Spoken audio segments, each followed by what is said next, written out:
Hello everyone and welcome to the city of Esbjerg on the southwest coast of Denmark. A peaceful coastline watched over by the impressive four men at sea. It's a busy harbour though, and the city itself is more than 100 years old.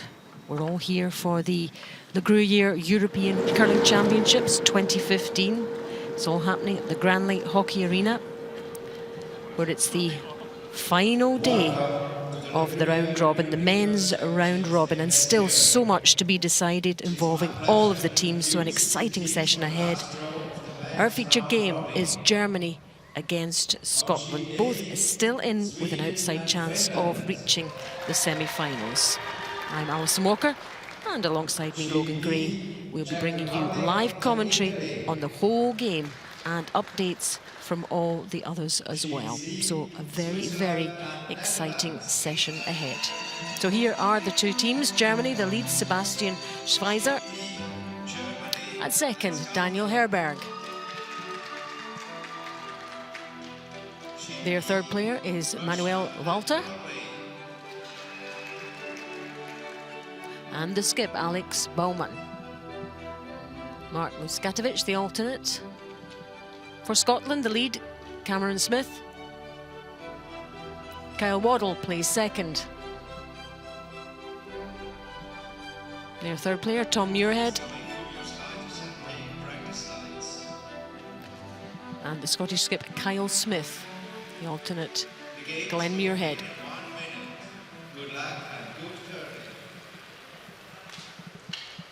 So early start for all the teams. This is the situation thus far. Norway out in front in the clear, qualified. Sweden 5 and 3, they'll be there too. But what about Finland, Germany, Russia, Scotland and Switzerland, all on 4 and 4, all still in with a chance. Italy on 3 and 5, Czech Republic and Netherlands holding up the table on 2 and 6. There's the other games then. Sweden against Finland, Czech Republic play Italy, Switzerland against the Netherlands, and on sheet E we have Russia against Norway. This is an important day, an important session, Logan. Absolutely, it's the last one of the week, and still amazing just to see so many teams still in the hunt for the playoffs. Norway, the clear winners of the round robin, and have looked absolutely fantastic all week long. But everyone else, including teams like the world champions, Sweden's Niklas Edin, no one's really been able to stretch their legs and get away from everyone else, everyone beating everyone. So it's a bit of a mess, the standings at the moment, but certainly by the end of this it'll all be sorted out.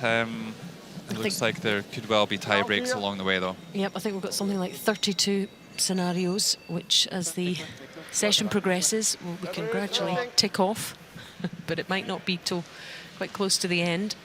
So very open, lots and lots to talk about. But this is the game we'll be concentrating on, Germany and Scotland.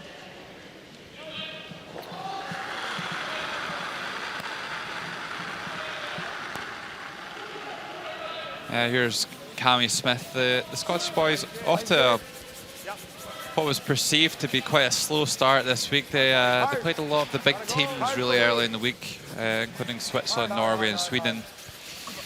Probably the three favourites for medals. But yeah, there were 1 win and 4 losses. There was a little bit of panic back home in Scotland about whether they would qualify for the World Championships. That's now in the bag.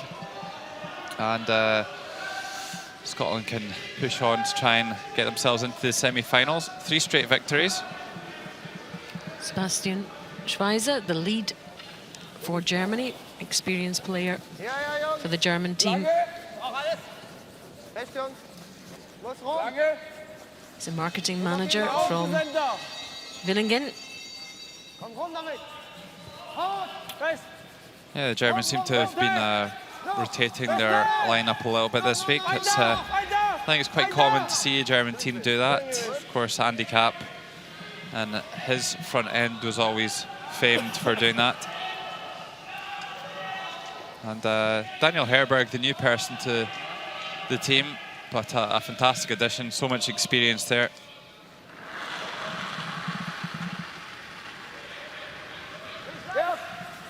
This is Cameron Smith, just 21 years old,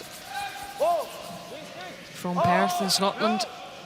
He's a farmer and a student, and his dad was quite a good player in his day. In fact, he was a very good player in his day. Brother of Kyle, so it's very much a family setup here.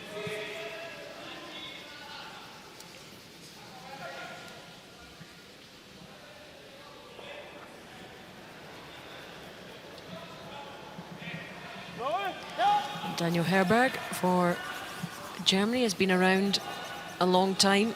Very, very experienced player for Germany. From Oberstdorf. Just been with this team for a year or so.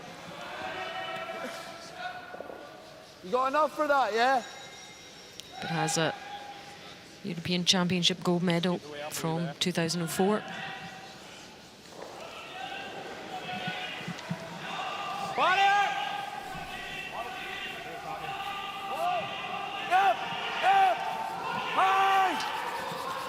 Kyle Waddle for Scotland. Whoa! Whoa! From Hamilton in Lanarkshire. 3 years on this team. World Junior Gold in 2013 and silver in 2014. And there's the rules of play. 6 ends. They have to play. 38-minute thinking time, and they won 60-second timeout. I don't think any of the teams have really been up against it time-wise this week, Logan, that I can remember. No, I don't think so, not in the A group.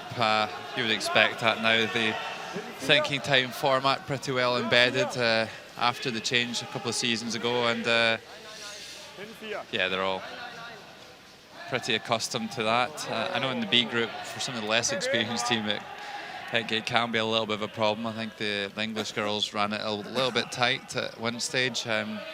Just 41 seconds left to play the last end, but managed to get through with just 6 seconds to spare, and easy done. won the game as well. Like that. Yeah. Just getting a back forward. That looks like a not too bad a freeze there, Logan. Yeah, I would have liked to get a little bit closer to the nose of that Yellowstone, but a good effort. But it does present an opportunity here for Kyle Waddle. Looks like they're playing enough weight just to move these around a little bit. And Kyle's grandpa, Jim Waddle, was European champion in 1979. So he has a pedigree in the game too. That's nice. Well, a nice shot there by Scotland. You've just seen a lot of teams try to play a freeze there, but I like that shot there. Just spreads everything out a little bit, makes the scoring area a little bit bigger for them later on in the end.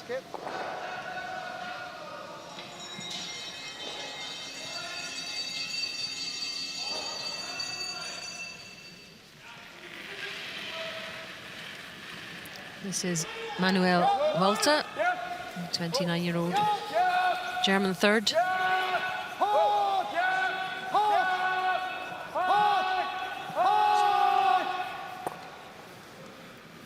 Wow, that's a huge mistake. Not the best of starts for him. Yeah, shouldn't really have been anywhere near the guard there, Manuel Walter. And now Scotland with an early chance to sit in lie 3 here. Start firm barrier, Tom. Barrier, Tom. We'll hold it. Yeah.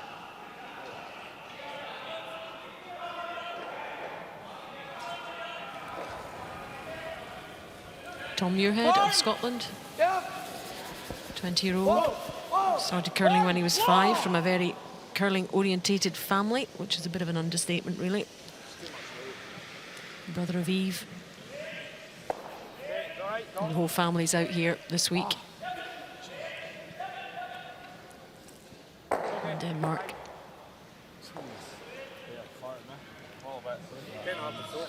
Oh, he just overthrew that one a little bit. You hear the boys' communication back to him. Important that that's done in the right way so that Thomas can make the correct adjustment going into his next shot.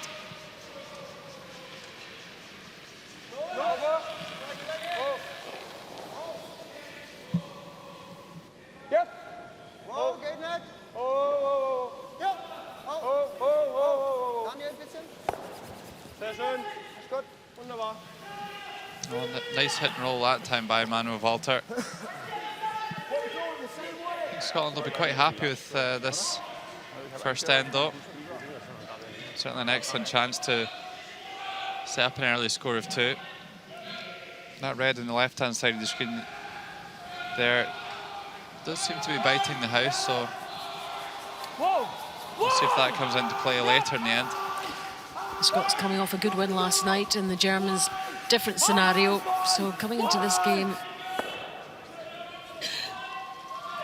slightly different psychologically, but both knowing they have to win it, which is the bottom line.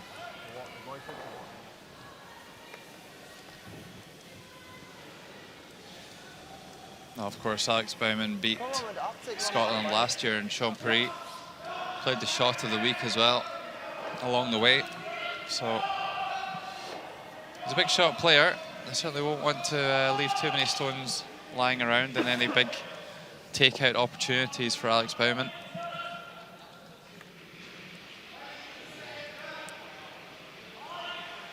He had some big shots to make last night.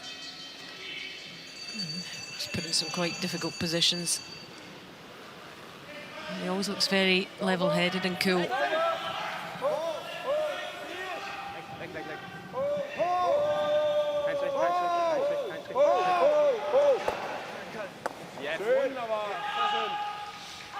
Well, makes the double.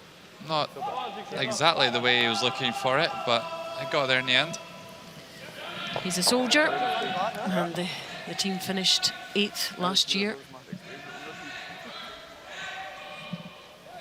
Would have liked to catch that in the nose side to sit and lie to, but the primary goal was to get rid of those 2 stones, so job done.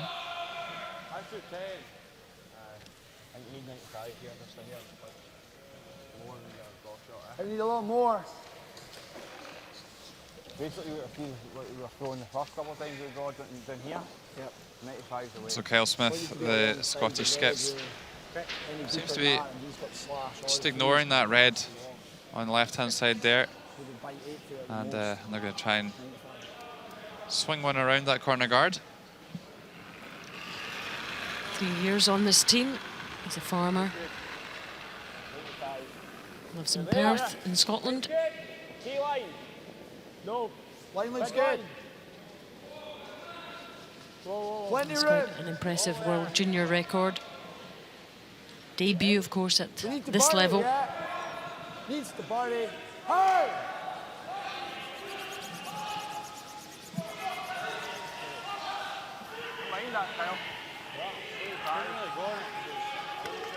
Well, I think it was quite good to get it all the way back there. Anything shorter than that, it's just going to leave a short run back on that red on the left-hand side of the picture. So forces Germany to play the freeze, and I think this is the kind of shot you want the Germans to be playing. Try and play these precision freeze touch shots, then they might be able to make some mistakes that way.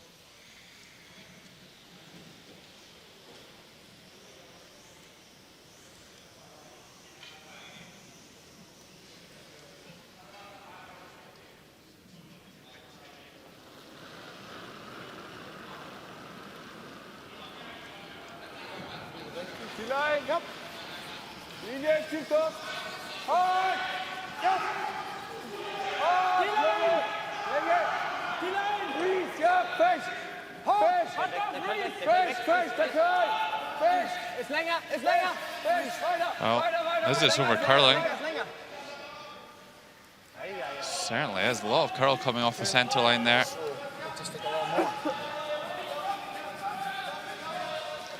And that mistake leaves Scotland to draw for 2.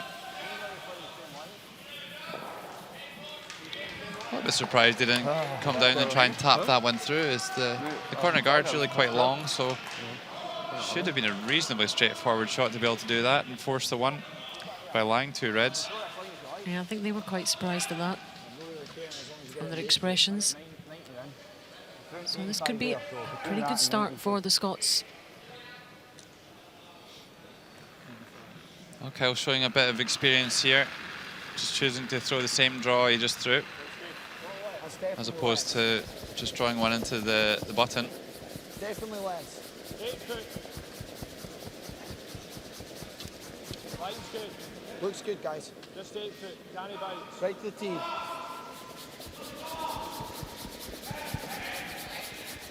Good. Nice throw.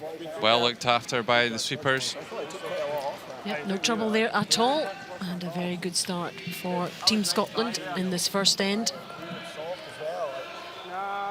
After the first, Germany 0, Scotland 2.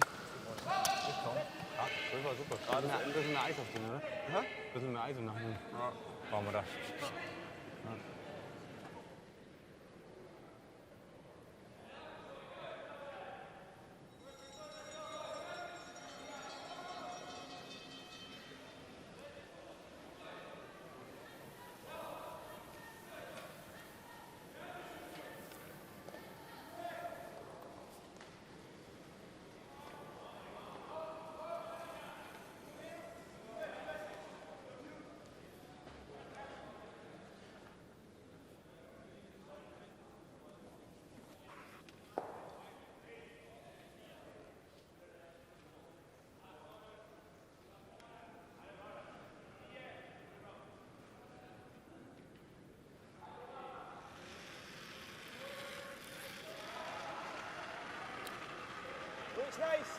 Top for it.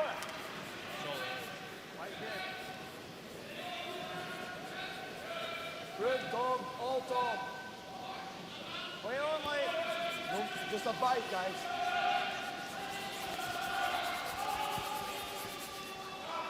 So we're into the second end now of this, our featured game between Germany and Scotland. Final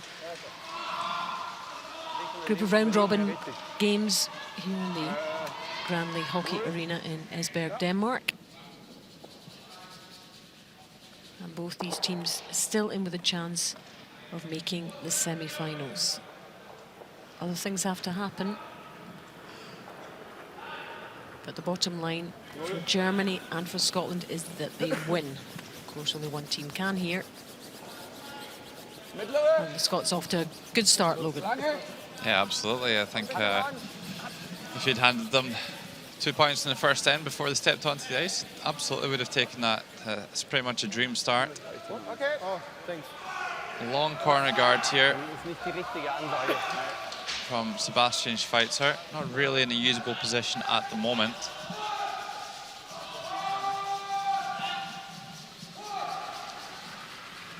I just think this Scottish team might just push on a little bit now that the basic tasks for the week are done. They've stayed in the A group, they've qualified for the Worlds, and they certainly look a little bit more composed out there.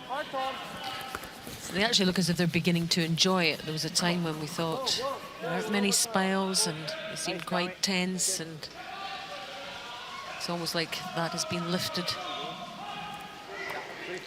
Yeah, absolutely. But yeah, from a established curling nation's perspective, the main job was to get them qualified for the Worlds, and now they can push on and try and get a medal at the first European Championships.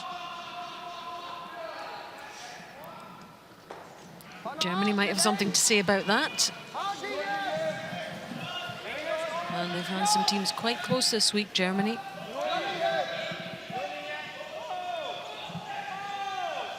So certainly no pushover.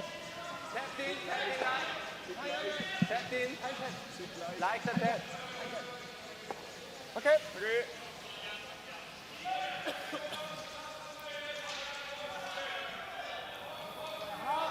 And Russia still have a chance of making it to the semis as well. How are they faring against Russia? Let's take a look. First end, they're on sheet E. Thomas Olsrud with the last stone for Norway,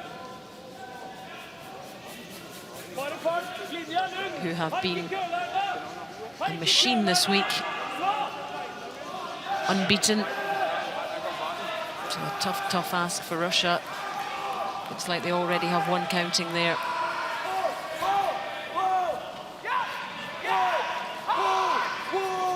And that does make it 2. So Norway are up and running in that game after the first end. Russia 0, Norway 2.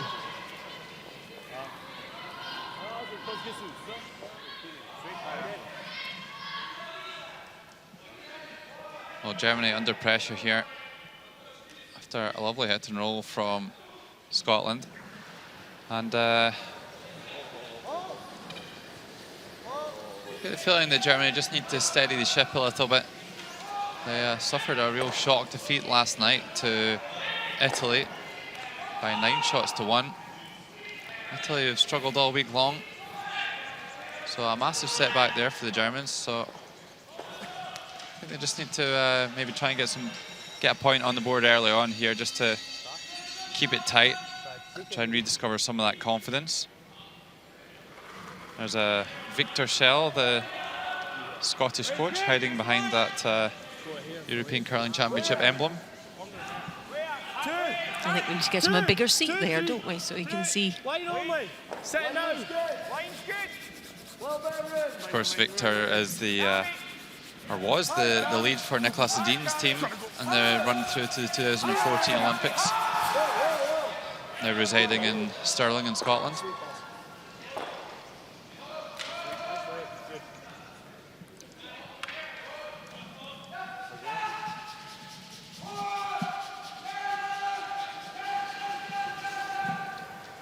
And here's Kater Schweitzer, the opposite number for Victor.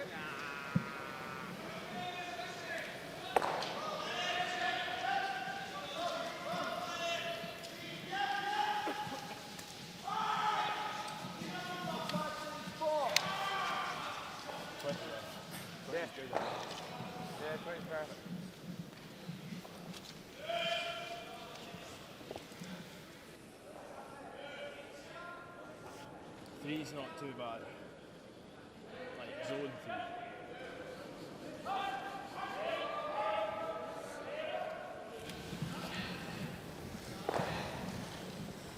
Right, skate! Halfway! Ball there! Whoa, then. On zone! 3, tight, tight!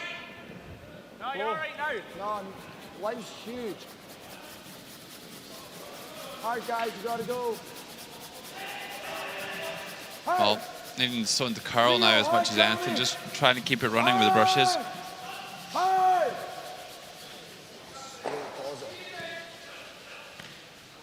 that high line? The road comes from there. What was that? Arctic! Kyle Smith just giving some feedback again to Thomas Muirhead. It seems like Tom's not quite as confident as he can be at the moment.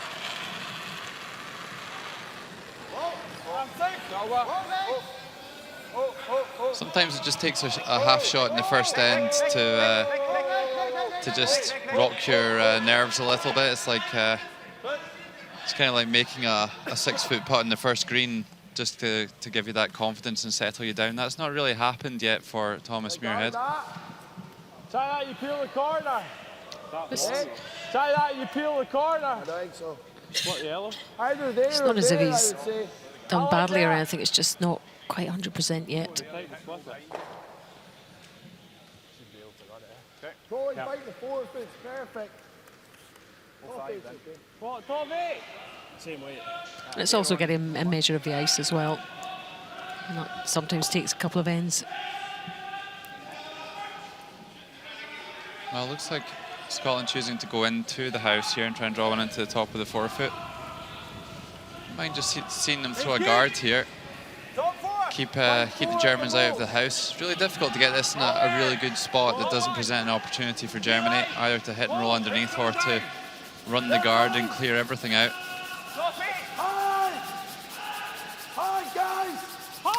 Super's working hard again. All right, Tom. That's all right. You said it was heavy to me. I think this is something that the Scottish boys teams has really developed over the last few years. In the past, I mean, they're quite an intense bunch of guys, and maybe one or two misses, you would see the support start to disappear for that player, and they maybe wouldn't be as resilient a team as they are today. But you saw a lot of positive energy going towards Thomas there, just to sort of say, look, don't worry about it. You'll make your next one. And that's exactly what you need to do in a team sport.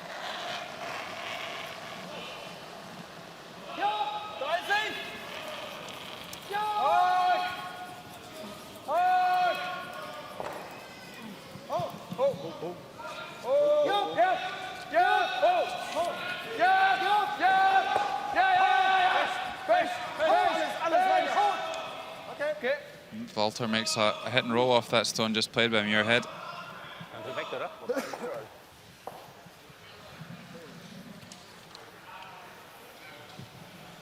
Both these teams have been out on tour, playing around the world.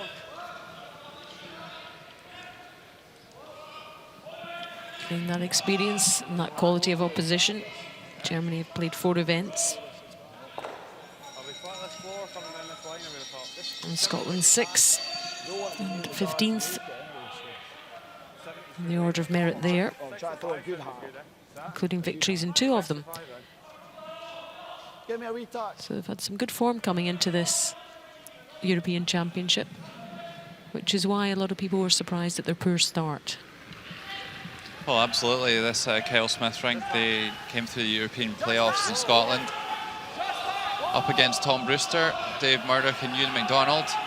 3 hallmark names, really, of Scottish curling. Lost their first 2 and then reeled off 6 straight to get here. Oh, they've not managed to get this one out. Looks like they are still line 2, though.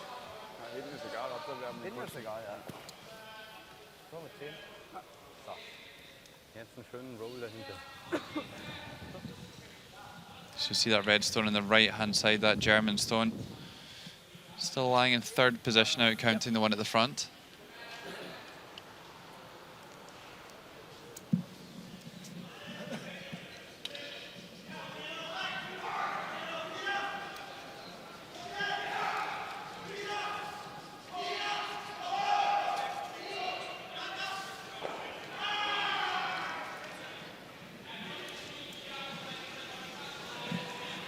Alex Baumann has been with his team for 6 years.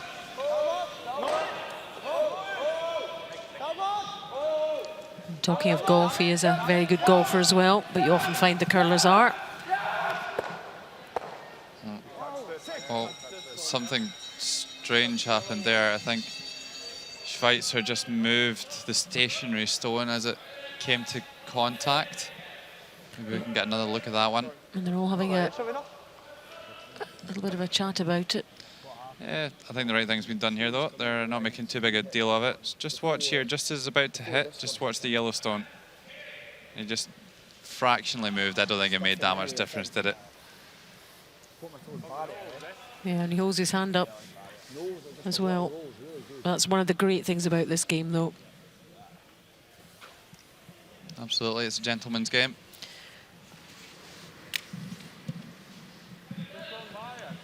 Yeah. Nose or a little roll inside. Yeah. Normal barrier then, eh? So all the play has come into the house, and Scotland just need to be a little bit careful. Just going back a couple of stones that they chose to come into the house, and has put them under a little bit of pressure.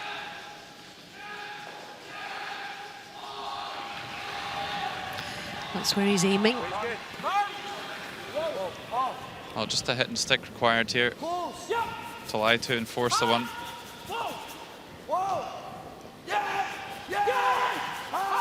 Important not to get too clever with this one and roll out the other side. Good shot. Yeah, well done from the Scottish skip.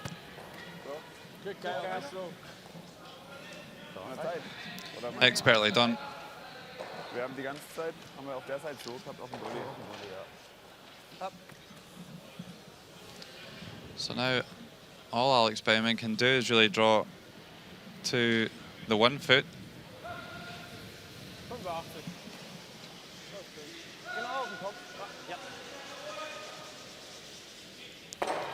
Sure, Alex would have been hoping for a slightly easier shot here to get Germany on the board.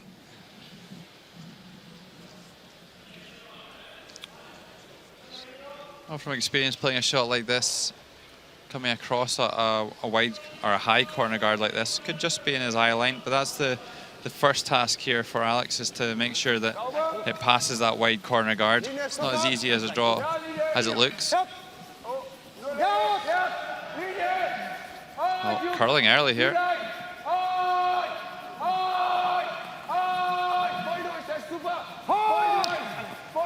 Is it going to get past this Yellowstone? No. Oh, big mistake here. Still a little bit short of pace from the German skip. It's going to be a steal of 2. It's a sore one for them. Great start for Team Scotland, though. After 2 ends, Germany 0, Scotland 4.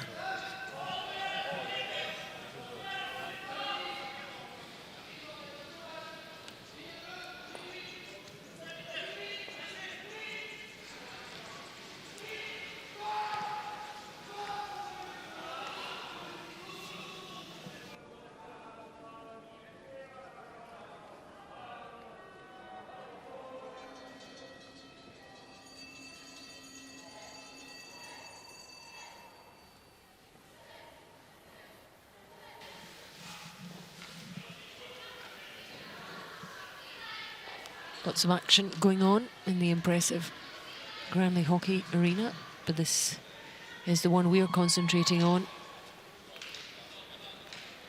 If you're supporting Scotland, you'll be very delighted. If you're supporting Germany, they've had a very poor start, as you can see from that scoreboard. A couple of mistakes have proved very costly indeed. But early days.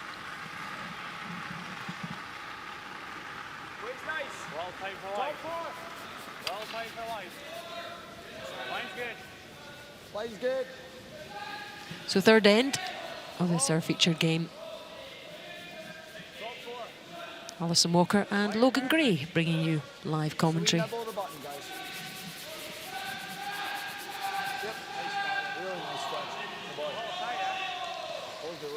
Well, if you're going to fall 4 points behind, then you're best to do it at the start of the game. Still 8 ends to go. It is a long time for Scotland to defend that lead. Yeah, and you can't go into the rest of the game thinking that. Defend, defend, defend. No, absolutely. But at the same time, Alison, you would prefer to have a 4-shot lead than not to have it. So it has been a good start by Scotland. Germany just not quite at the races at the moment. Needing some slightly better setup, I would say, from Sebastian Schweitzer.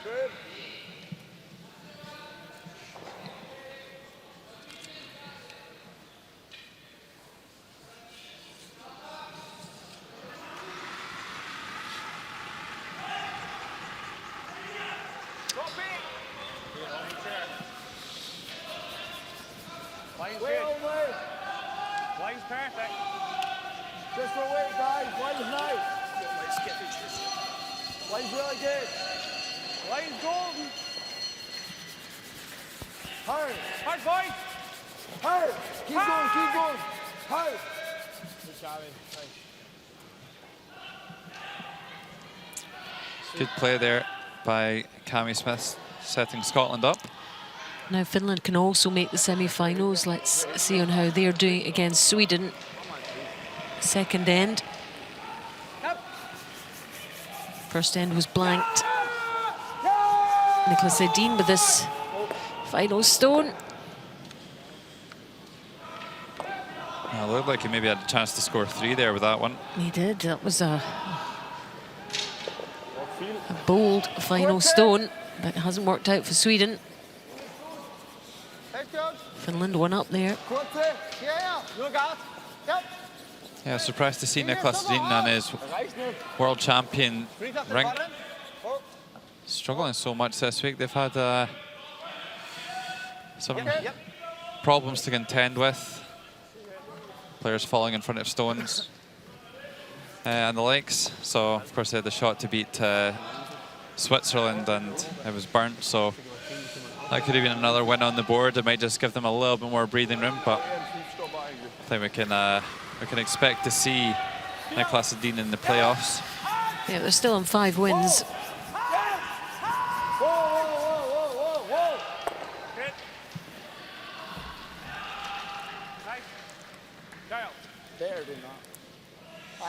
Yeah, they are still one clear of the pack. So playing Finland just now.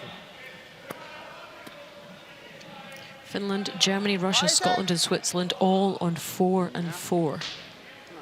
4 wins, 4 losses. Those are the teams that need the wins. Yeah, it's quite fascinating, really. I can't remember a round robin like it.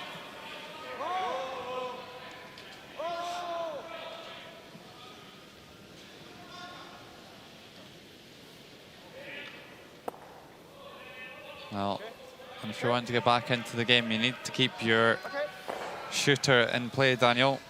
He'll know that as well as anyone. So now Scotland just going to peel the guard. Right, what about Switzerland against the Netherlands?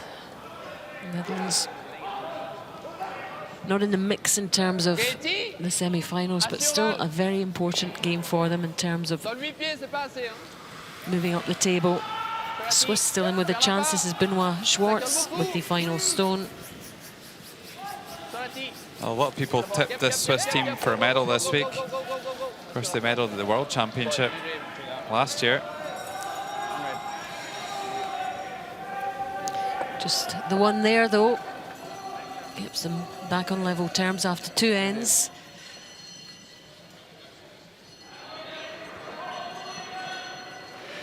Daniel Herberg hoping for a better second stone here. Shooter didn't hang about.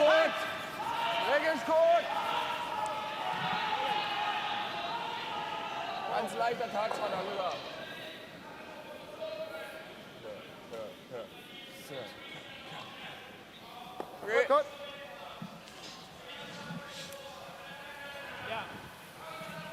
Take your time, Lisa, you're over.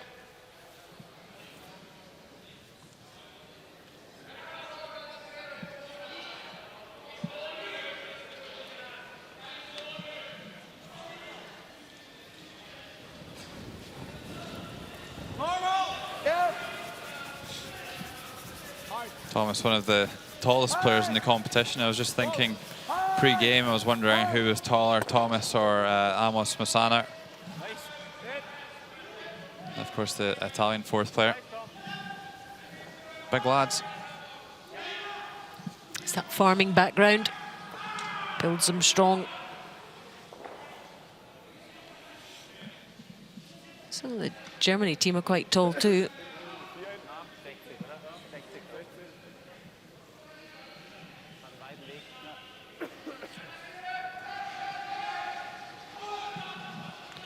You don't have to be tall to be good at this game.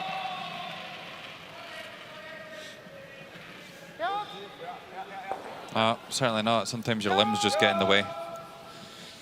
So here's Manuel Walter. Trying to make a soft weight take out here. Maybe just tap this yellow stone back.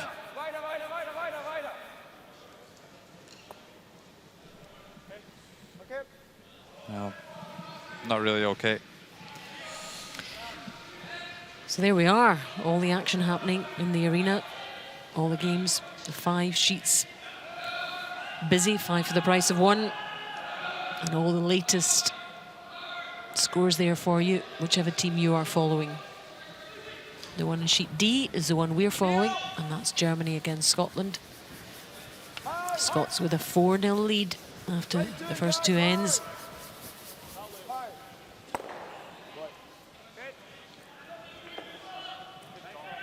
Hits and rolls out. Just clearing things up a wee bit. opening things up. Leg længe. Als freeze, lad den tikke langsommere, oder? 65. Ja, en tik. Aber nicht viel.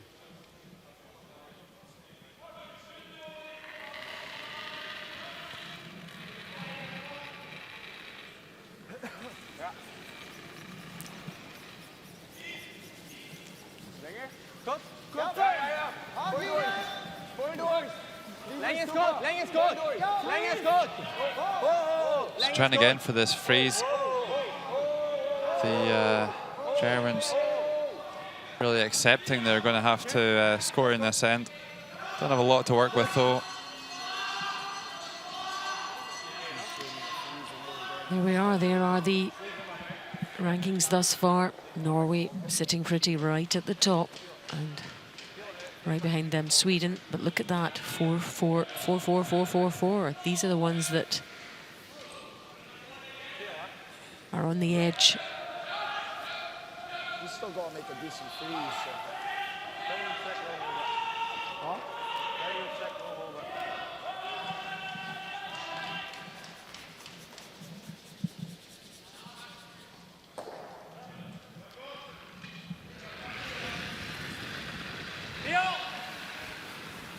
Yep.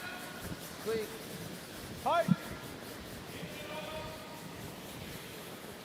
Shot. Shot. Well, the Scottish team are an extremely good takeout side, and Germany are going to have to do a lot better with their stone placement if they're going to really test the Scottish side.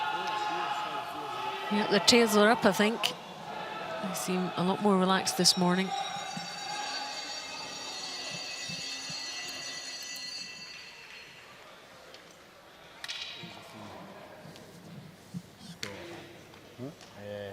Did you see? Did see a comment?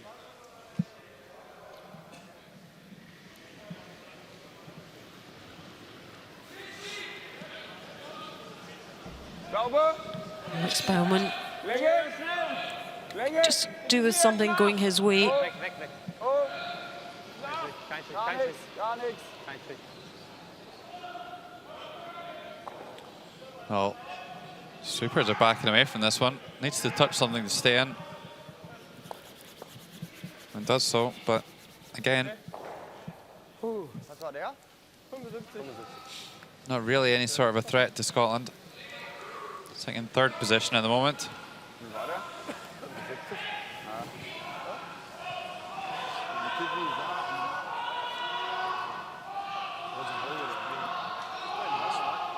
Do you like that? He knows that he's. If you go there, he can't miss it though.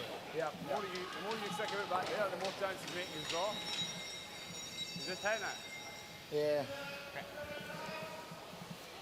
Still like two, but just the way those are lying, it's just Force is good.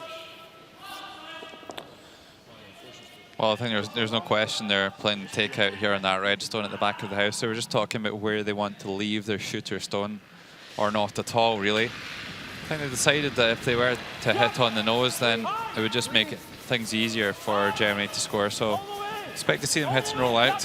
Go, go, go! Go, go, go! Go, go, go! Well, rolls a little bit at least. It doesn't look like Alex is interested in using the backing.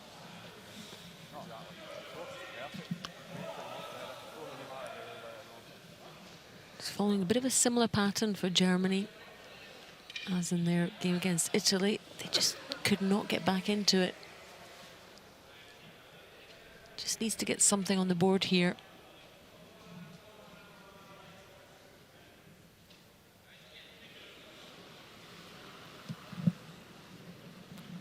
Here he goes with his last stone in this third end.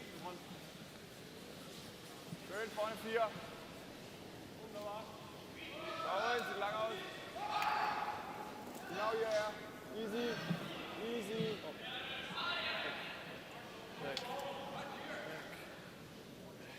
How far is this one going to go, I wonder? Is it going to be heavy? Is it going to be heavy? Oh my. It is, and that is 3. crushing for Team Germany.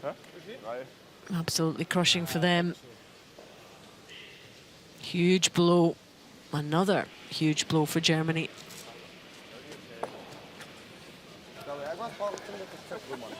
Nothing working out for them in this game. Well, I think Kyle, have a quick look. I can't decide. already guaranteed 3. Looking at a 4th one here. Scotland can't believe it. It looks from this angle like his red 3rd shot. 3 yellow. I guess, by the way, Kyle's kicking away the stone, and it's likely to be. And, Well, this is a bit of a turn up for the books. Certainly the margin. There we go. What a lead for Scotland after only 3 ends. Germany 0, Scotland 7.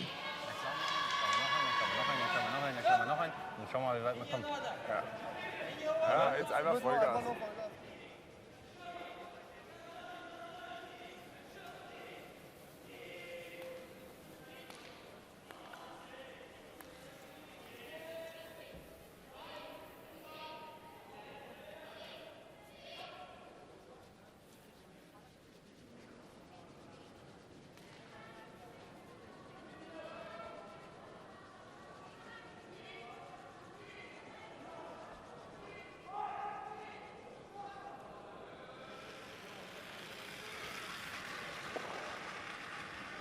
D-line, top 4.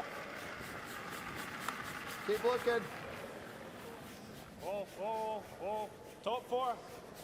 Lines a little high. No, you're good, you're good. The other way, right. Hard. Don't stop. He's chucking Keep going. chucking the normal. Nice, guys. Welcome back to our live coverage of the Gruyère European Curling Championships 2015 here in Esbjerg, Denmark. And if you're a Scotland fan, it's great news for you because your team are 7-0 up after just 3 ends. well, I think If you're Germany, it's not good news at all. no, certainly not, Alison. I think going into this game, and such a crucial game for the Scots, I don't think they could have even dreamed of this start. And it's been a little bit of sorry watching for Alex Baumann. Just can't buy a shot at the moment. And it's not as if the Scots have had to do anything particularly special to get to this point, but they'll take it anyway. And there is still time. Just 3 ends played. Cameron Smith, 90% for the tournament for the Scottish lead. Well, Scotland are just going to just try and run it home from here. Not wanting to put any stones in play that could be of use to the Germans. Yeah, 2 totally different strategies now. Is there any way back for Germany, do you think, Logan? In a word, I don't think so. I've not really seen anything from them, to be perfectly honest, this morning. Not a lot to be positive about at all. Scotland looking very assured out there. And as I mentioned earlier on, this Scottish team, you don't want to trail this team. Extremely good takeout players. And I would fully expect them to be able to run the game home from here.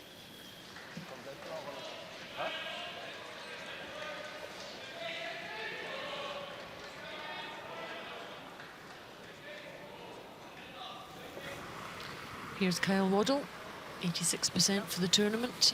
The percentages this team have all picked up in the last few games. Nice shot, good throw.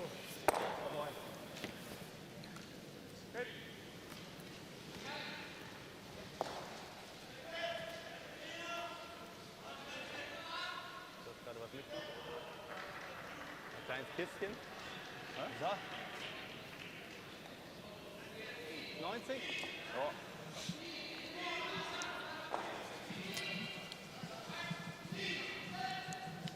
So I think we're going to see a lot of this over the next 5 or 6 ends, certainly. Daniel Herberg, 85%. Hasn't been at his best in this game.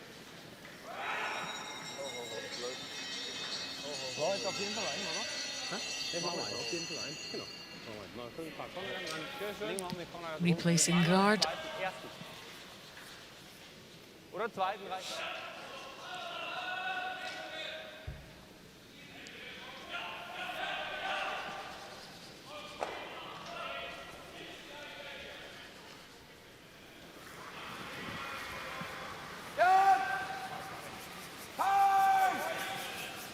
Gotta go!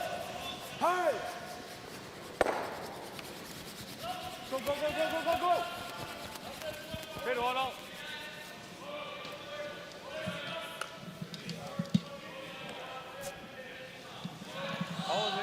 Gets the job done. I think they were trying to run into the other guard, but goes across the top.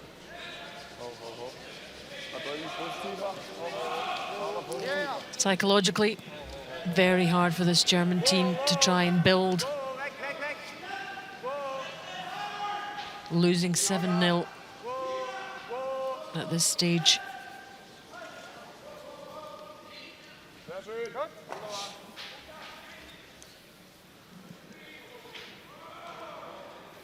I wonder what Daniel Herberg thinks about all this.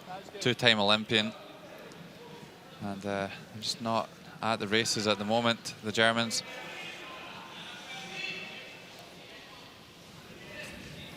Thomas Muirhead playing 79% for the week. Currently sitting 10th of all the thirds in the stats on curlet, but I think that just shows how efficient these players are becoming in making shots. Like 79% a few years ago would be right in the mix for the top of the standings. Now it's kind of gone up even further right. What about Finland? They're in with a chance of going through 2, as well as Scotland are up against Sweden. And we saw what happened in the last end with Nicolas Sedin on the final stone.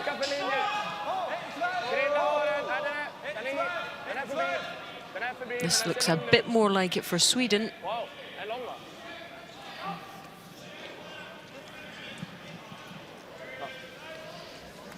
Looks like 2, I think.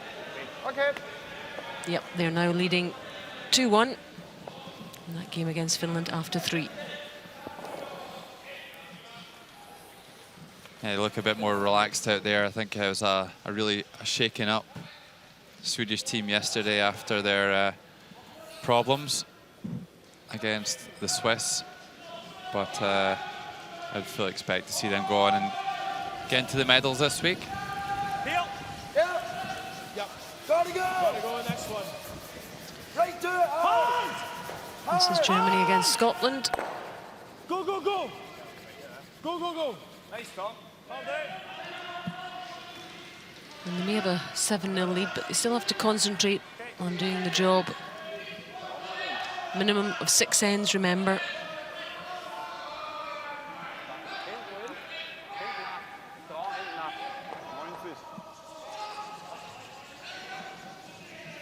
Have you ever seen a team come back from 7-0 down to win?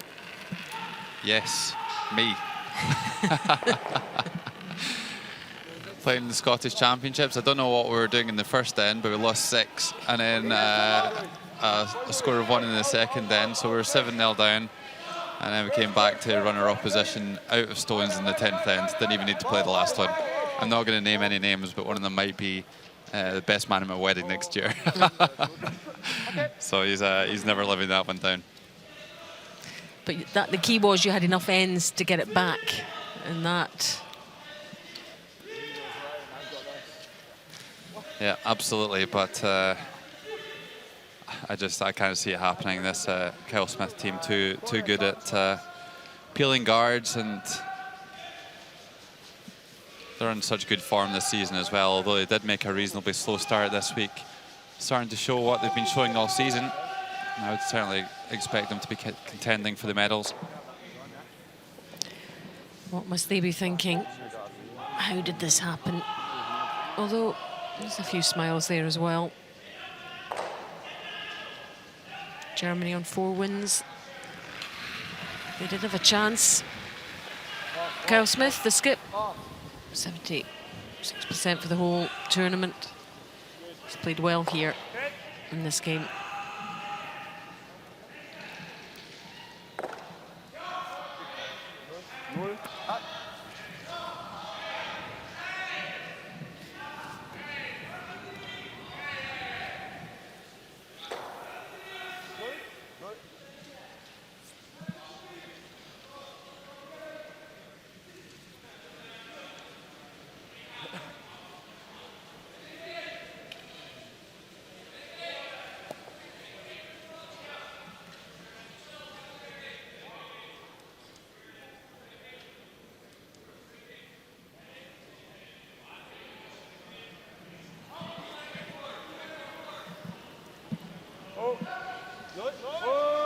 I'm sure Alex Bauman's not feeling great about life right now. He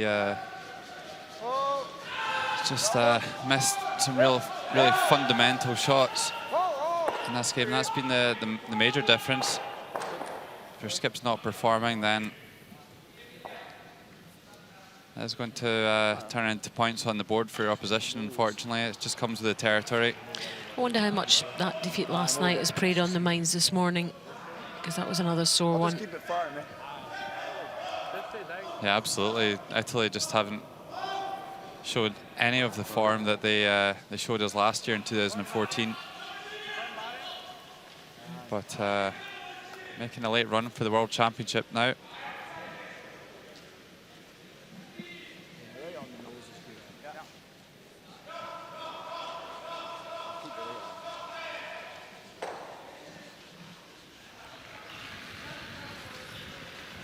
Just body out.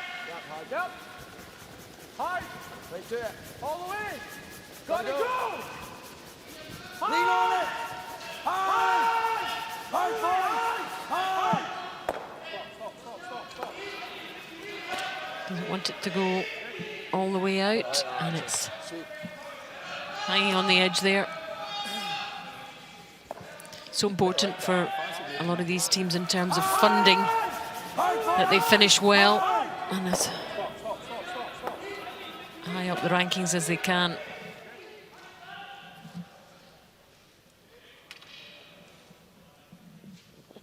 Well, it was a straightforward shot to hit and stick there, but you could hear them begging it to stop. They don't want to let up on this German side. I'm sure Alex Bauman not particularly looking forward to this draw.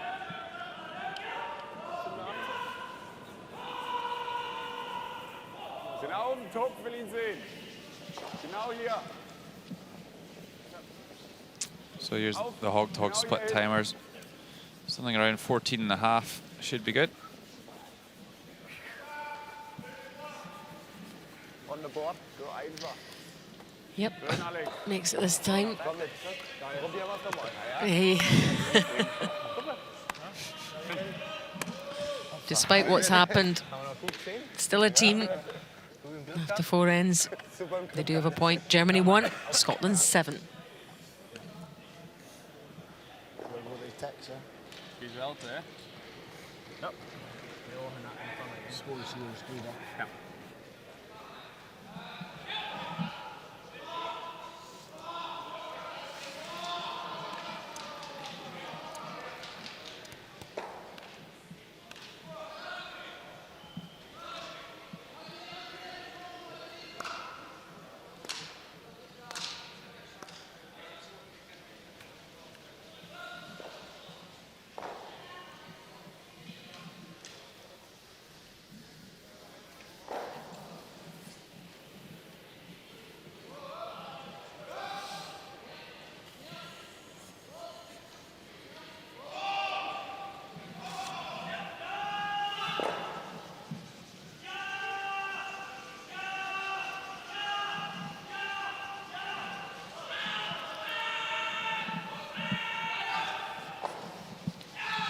This is the Granley Hockey Arena in Esbjerg in Denmark. Hosted the 2011 Women's World Curling Championship. And we're here for the Gruyère European Curling Championships, men and women this time. Great facility. We've seen some great round robin action this week. And this is the final group of games. And Scotland in our featured game, 7-1 up now. After 4 ends, see it on the board there. I'm just intent really on seeing this game out, Logan. Yeah, absolutely. I heard the kind of boys talking about what their tactics were going to be in this end and saying they were going to play the tick shot.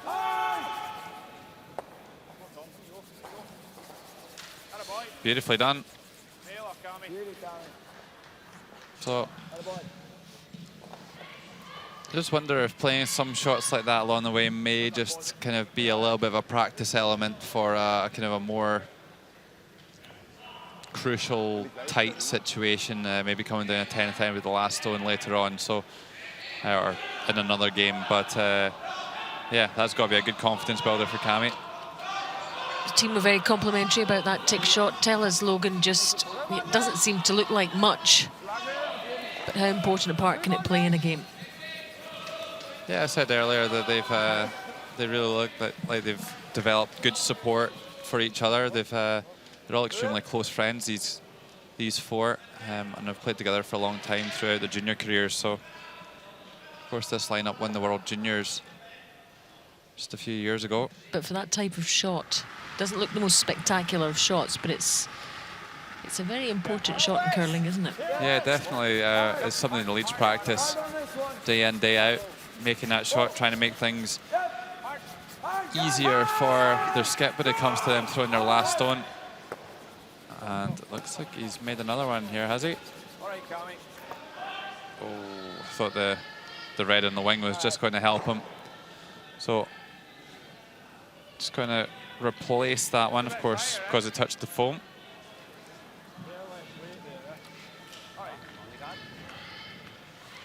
And tick really is the word. It's just a tick. It's just a gentle tap, a gentle move, clearing the way.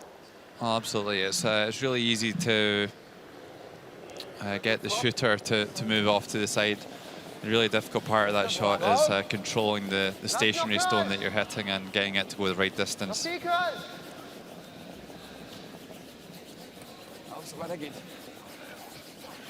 Kom. No.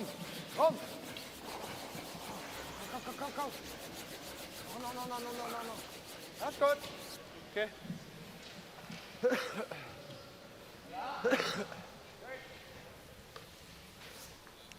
Good sliding release.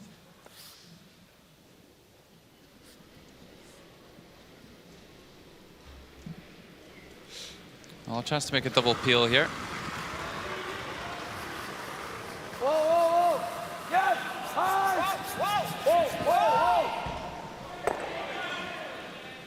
Oof, did well to thread that one through there. Just gets the one.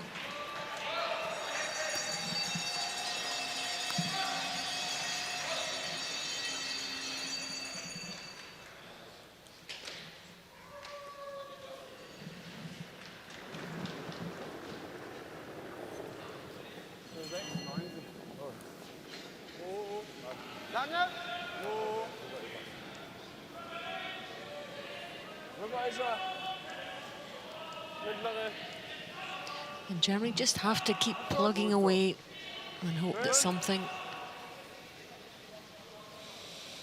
goes their way, a mistake or a lapse in concentration from their opponents.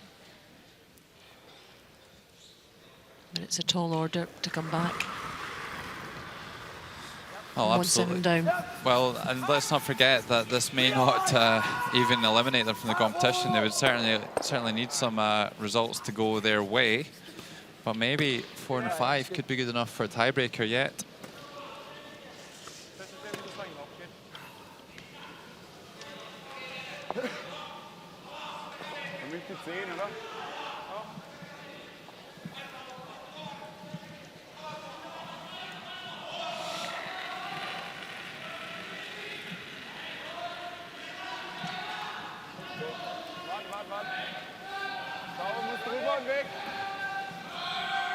så.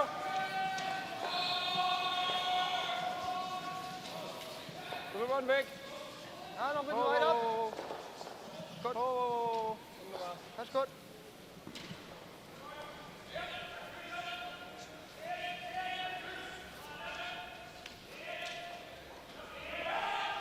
This we here more.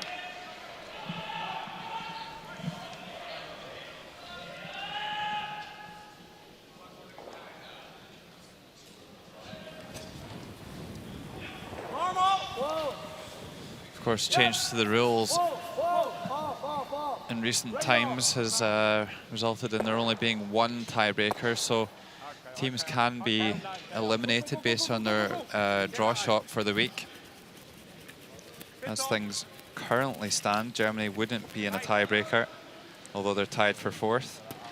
Finland and Italy would be in a tiebreaker, so that would be incredible if Italy were still involved after the round robin, after a really slow start.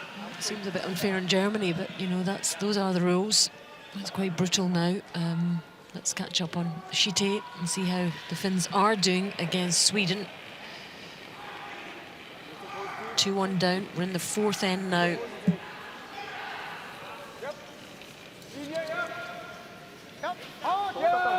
Aku Costa.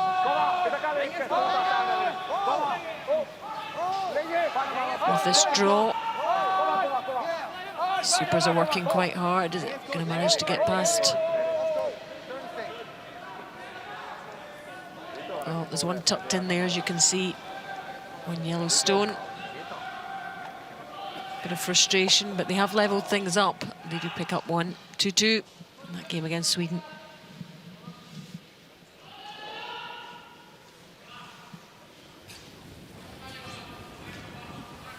Clean, yep, yep. Gotta go. Hard, clean.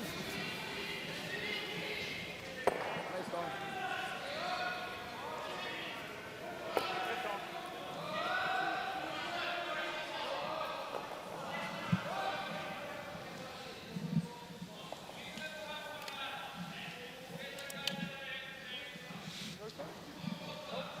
Well, Germany have got one in there in a potentially stealing position, so Alex Baumann just going to try and guard it up. Maybe they can sneak a point back before half-time, close the gap a little bit. That red stone's looking a little lonely and vulnerable there. So let's try and give it some protection.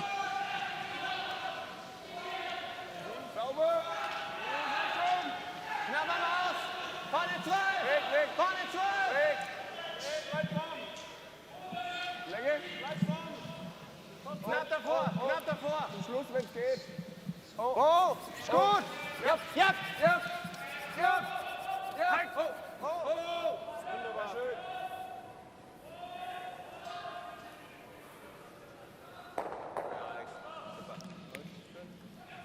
Well, good guard goes on. I don't think Kyle wants to muck about here and make things any more complicated than it has to be. He could try the run back.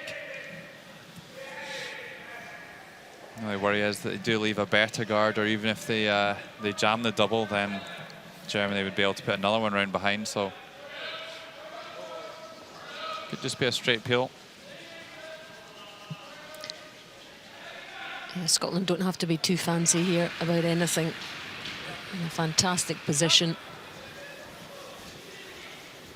Go back to the basics and do them well.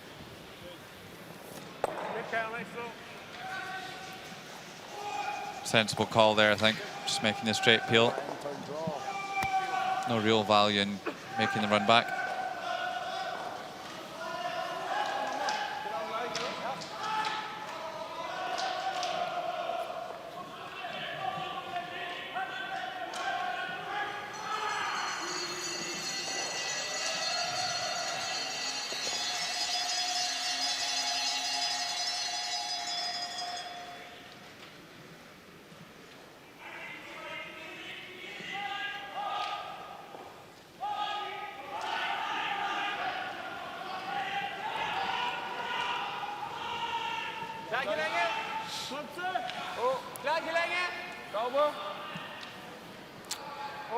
So I think they're just looking for pretty much the same spot as they were in before. Won't be too worried about getting this one down into the house. More about getting the line right.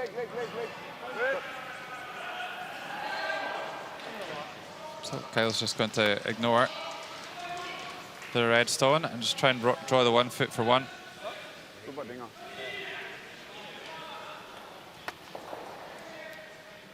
Part of the game, the lead always brings the skip stone out. Just to keep things moving along a little bit. Saves any thinking time on the clocks up there. Yep, so he's all ready. The stone is in place. Gives it a bit of a clean. Goes through his routine, his own personal routine. And there's the hack.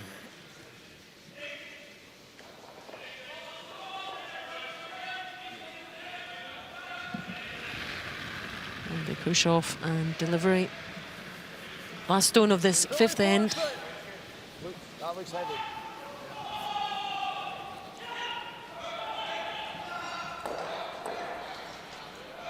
No, maybe looking a little bit hot, is it? The sweeper's not too keen to put the brushes down.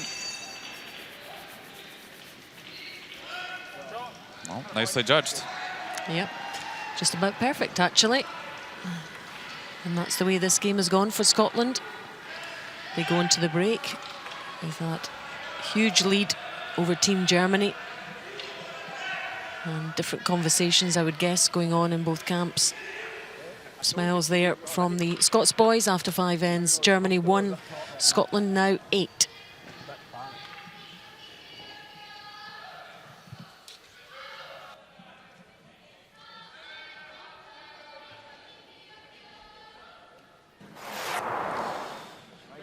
Scotland versus Germany here in draw 9. Here's Kyle Smith, the Scottish skip.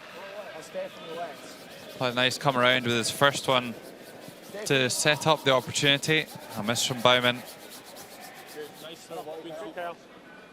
And a nicely replicated draw. 2 on the board for Scotland. A dream start.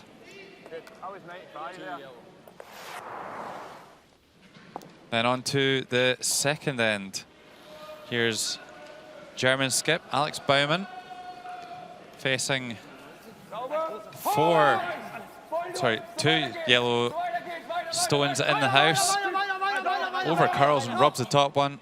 A steal of 2, and Scotland now leading by 4-0 after just 2 ends.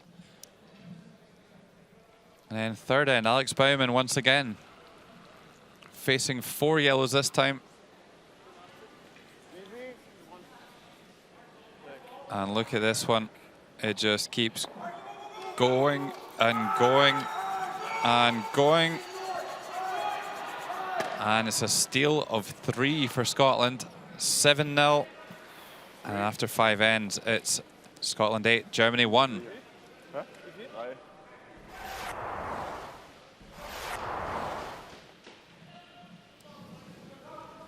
Well, just looking over here to sheet C.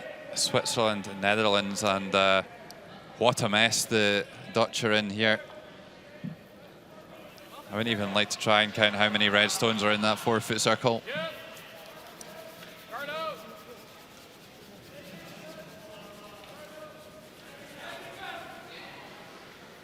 You can see all the reds as we expand the shot there. Look at them, look at them. It's not going to get close. Yeah, almost impossible. It's just really a damage limitation exercise, but doesn't really get the job done. And it's a steal of 5 for Switzerland.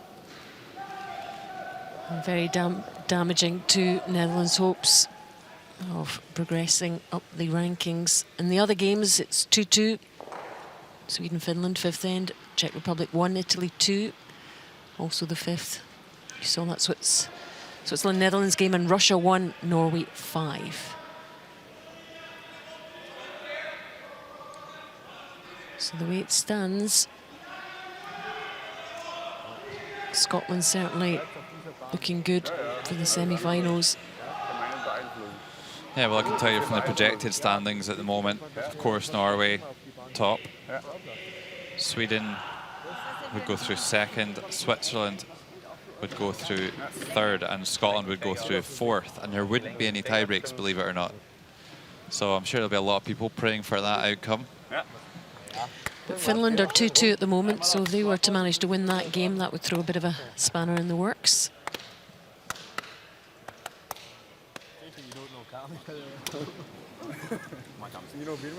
Yeah, we'll just need to keep an eye on it as the morning goes on. So still a possible 32 scenarios until the last stone is played in this session. Here's the stats after the first 5 ends. And as you would expect, Scotland ahead by some margin in every department, including those 5 stolen points.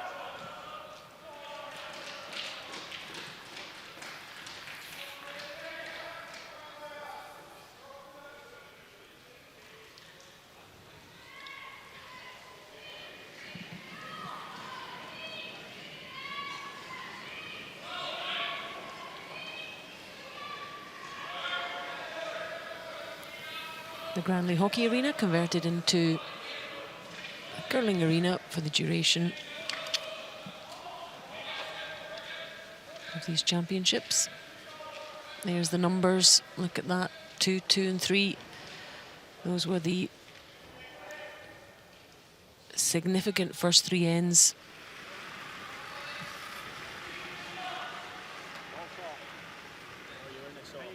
And Scotland very, very much in control of this game.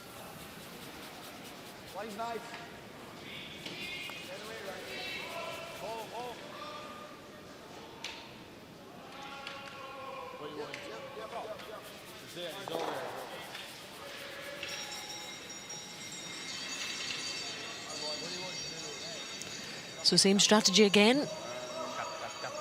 Or in number 6.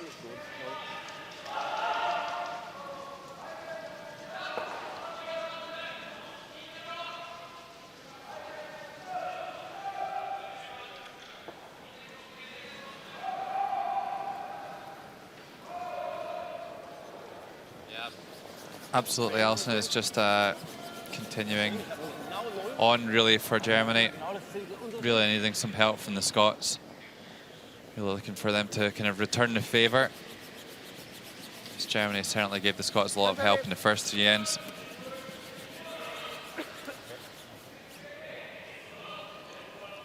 I'm sure Kyle Smith and his team feeling pretty comfortable out there. Again, Cammy Smith going to just throw away his second stone of the end.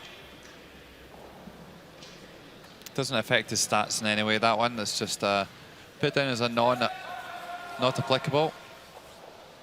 So it's not like he gets a 0 out of 4 for that one. All the shots are marked out of 4, apart from those ones.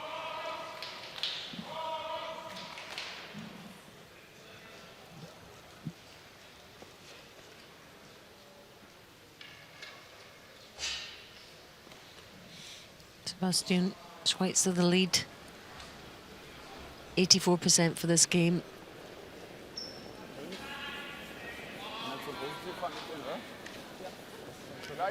Actually, the lead play has been okay, Logan, hasn't it? It's really the kind of end play that's not been great. Yeah, absolutely. It's been those key misses by Alex Baumann that's really been costly. Gave up 5 shots in the second and third end, just with very straightforward shots being missed.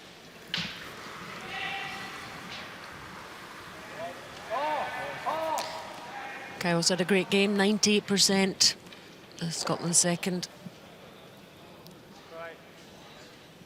Well, we led him into that one, didn't we? That wasn't the plan, though, in that one. He can't afford it, I suppose. Well, unlike Cammy's throw through, that one will be awarded a 0 in the stats. Daniel Herberg, 73%. Hugely experienced player. They could do with some of that now. Try and get his team out of this massive hole.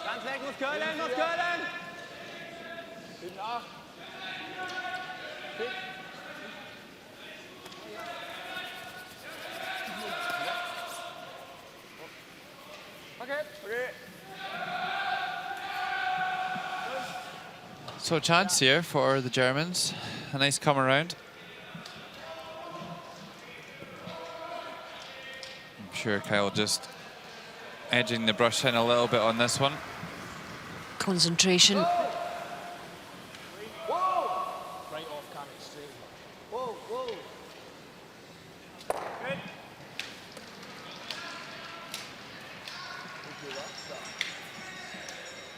Good. Thank you, Rush.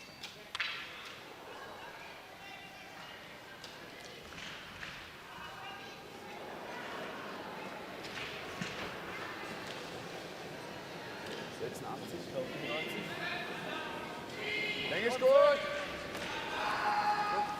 Ab da. Nur Linie.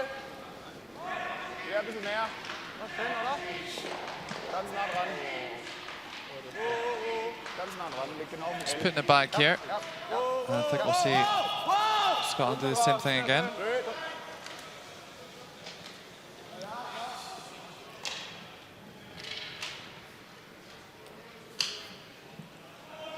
Well, it's good if you make it, that one, Kyle. Take your time so well.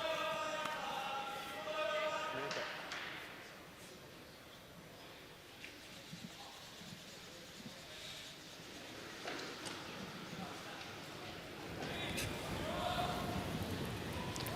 Slightly, Tom Muirhead, yep, 83%. yes, you may have noticed a slightly different kind of throwing technique for Thomas. Manitoba tuck delivery, that is called, or generally known as. So another look at it, you see his knee quite well over the front of his left foot. Brush on the ice. So komm ich nicht hin. Does that require a little more flexibility, do you think? Certainly a lot of strength, some real core strength required to slide like that. But I don't know. I guess it's just whatever you learn when you're young. And what's comfortable for him. Absolutely, and opposed to the more kind of orthodox. And might you have more? Which one has more control? Do you think? Which one works? Just whatever works for you. Yeah, absolutely. I think generally the tuck throwers could be slightly better takeout players. They can certainly throw it harder because their weight distribution is so far forward. But yeah, I wouldn't say there's too much in it these days. Right, it's all happening out there. Let's get some updates for you.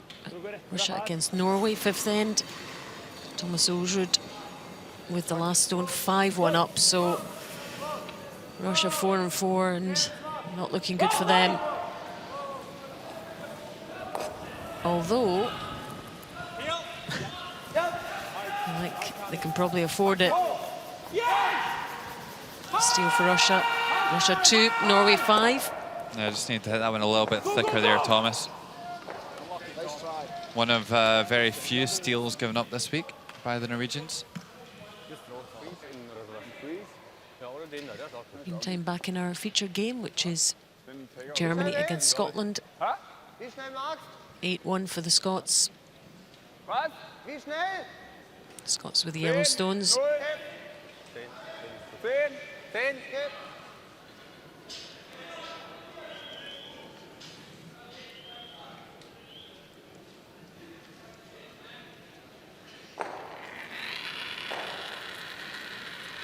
Yeah, that's only the second steal of the week that Norway have conceded. That's incredible. That's an incredible record. And they won't like that.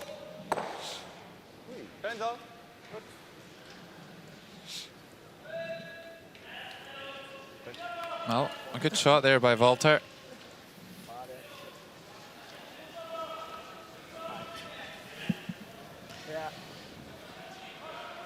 Let's have a look at Sweden against Finland. Again, Nicholas Edin. It's 2-2 at the moment. Last stone of this fifth end. Känns hård, kom upp. Jag tror inte ni behöver sopa den i alla fall. Jag tror inte ni behöver gå. Känns hård, känns hård. Den är alla gånger där. Den är alla gånger där. Looks like there's already one in there for him. And this one is going to join it, or is it? Lay off, guys. It is, yeah. They get 2 there. Swinland 4, Finland 2 after 5.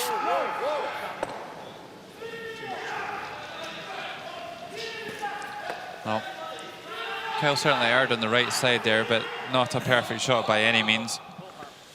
Germany can play the come around again.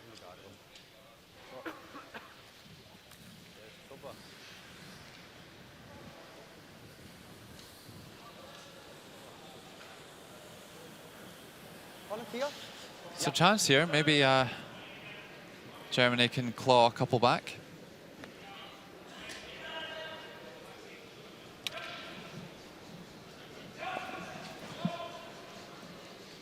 Actually, if they really wanted to be aggressive here, there could be an opportunity to get 3 in the house. If they, when they are trailing by 7 shots, then it might be worth the risk in trying to split that red guard at the front of the house with this one.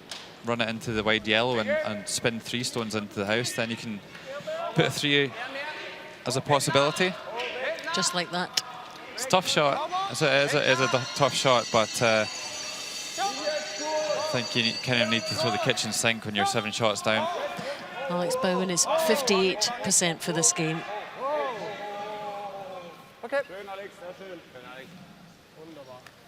So the only way is up.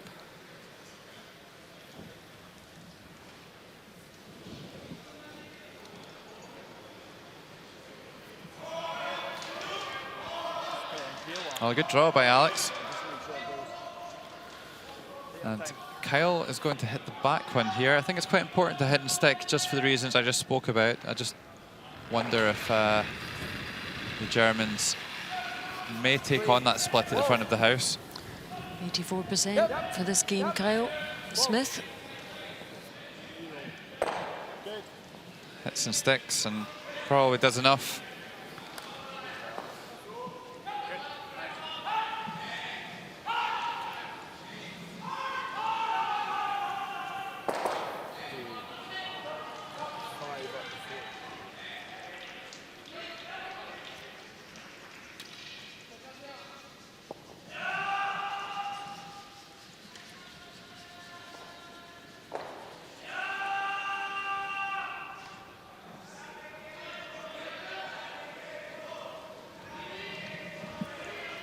Last stone of this 6th end.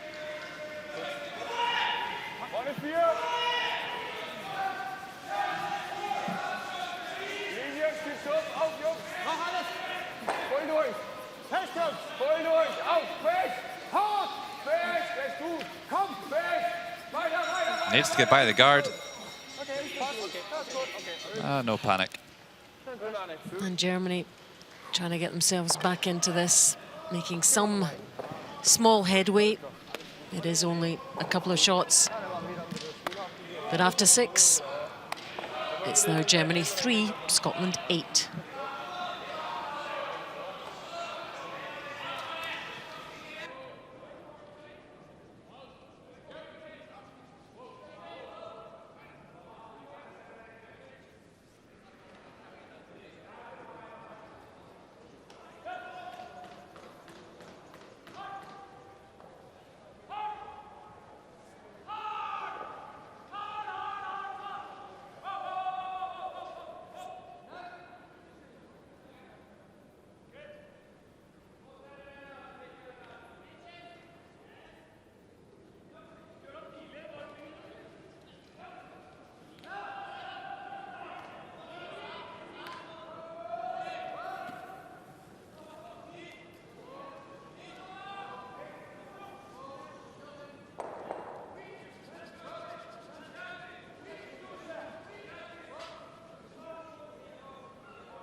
Welcome back to our live coverage of the Gruyère European Curling Championships 2015. Final session of men's round-robin play.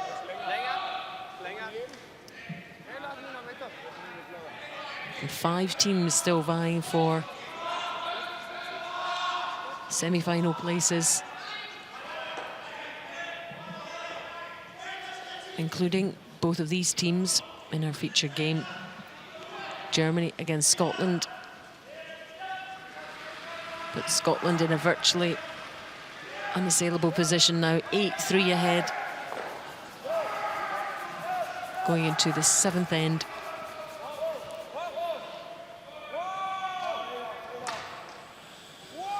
Yeah, although they scored 2 in the 6th end, the Germans running out of time a little bit, still trailing by 5, just 4 ends to come. Fantastic tech shot again by Cami Smith.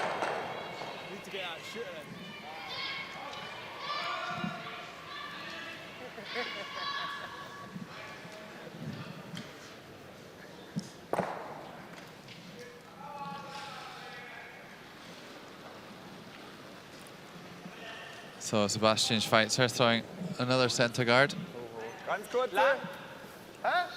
One that hopefully won't be ticked by Scotland.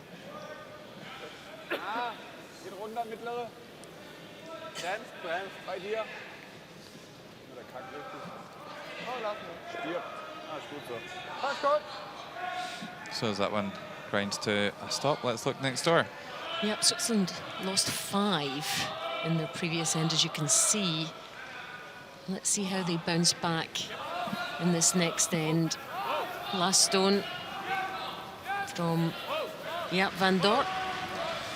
Yeah, these Dutch boys having a terrific season on the tour, really moving and shaking, but not finding that form this week, unfortunately. But that looks a little bit better. They've got 2 back and get the confidence back again. Switzerland 6, Netherlands 3.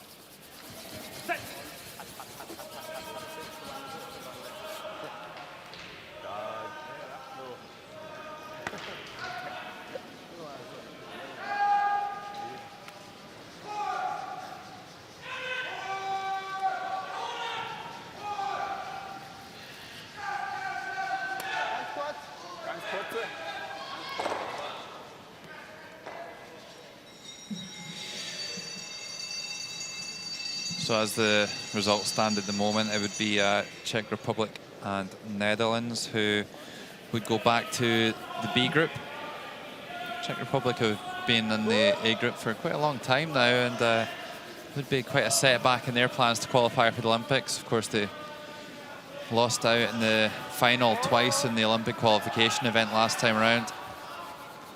Well, they've been a bit of a hard luck story over the last 2 or 3 years.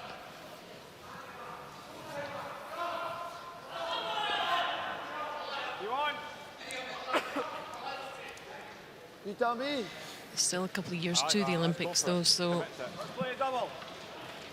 still time to work their way back.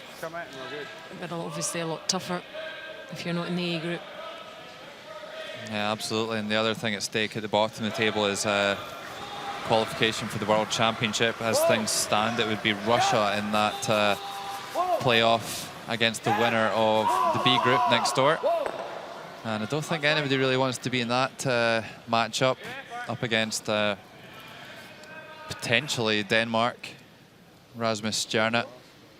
Yeah, they're going very well indeed. I don't think they've been beaten yet.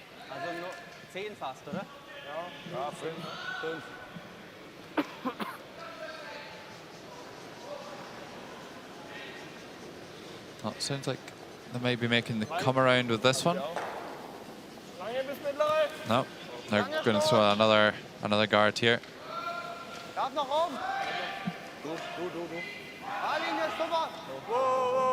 Gar nichts, gar nichts. Linie ist gut. Schön. Wunderbar, super.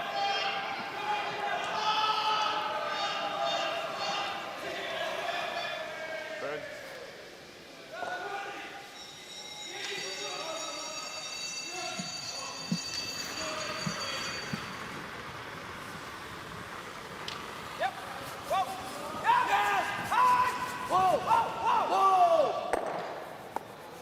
Oh, great shot. opens up the centre play. Just the faintest of flicks on that second guard.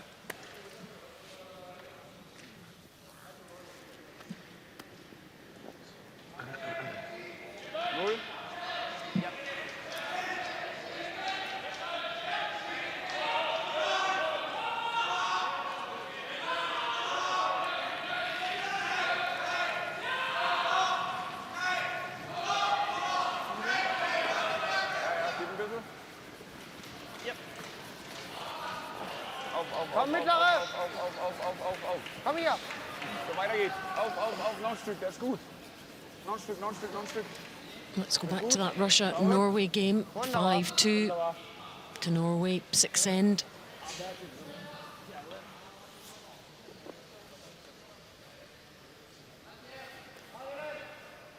Russia 4-4, Norway already topping the standings and clear. Here's their skip, Thomas Olsrud, with the final stone. Well, needing a good draw here. Oh, actually caught me out on that one. He's trying to come off the winger here. Trying a little bit of a party shot here to score 3.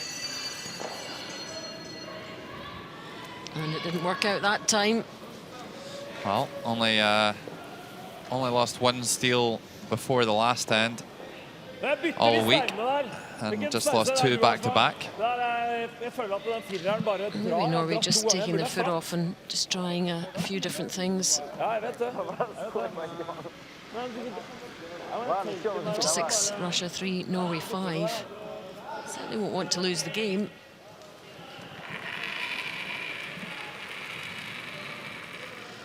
And this has been a tough gig for Germany, Logan, all the way through here, right from the very, very start, right up against it. Well, absolutely, but I think their toughest gig has been playing against themselves. It's they've really been the masters of their own undoing in this game. Scotland have played well, but it's been those key German mistakes in the first 3 ends that have really contributed to the Scottish success. A good draw there by Manuel Walter.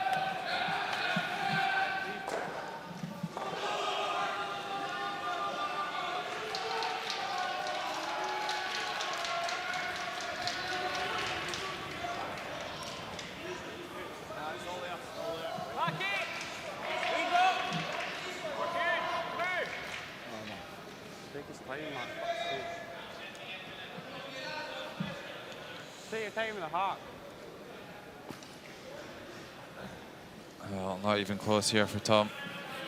Just rushed that one. Made it to the other end before his stone did.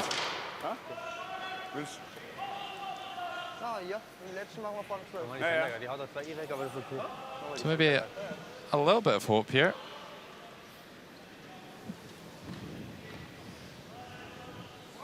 The Germans will just throw another centre guard here. They have just got to keep plugging away.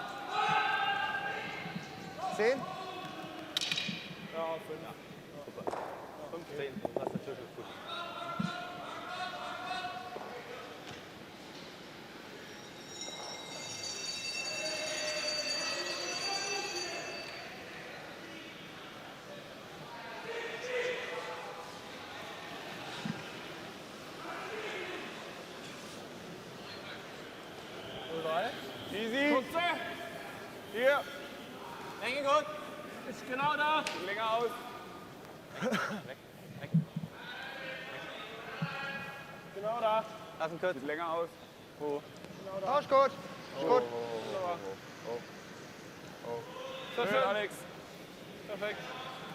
Okay. Perfekt. Huh?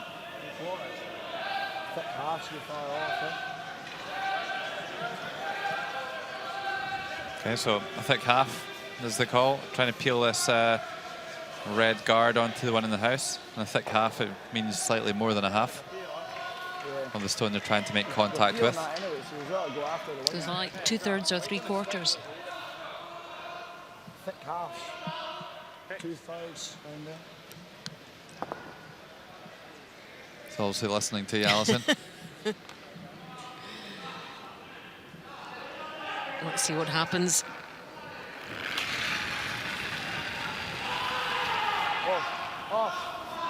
Whoa! No, don't want to hit this too thin. Might lose their wide yellow. Oh, that's a disaster. Jesus. Oh, he did. Well, that's just turning into a little bit of a sticky moment for the Scottish boys. A couple of misses back to back there. Just need to keep those concentration levels up. Yeah, it's the first real test of this Scottish team.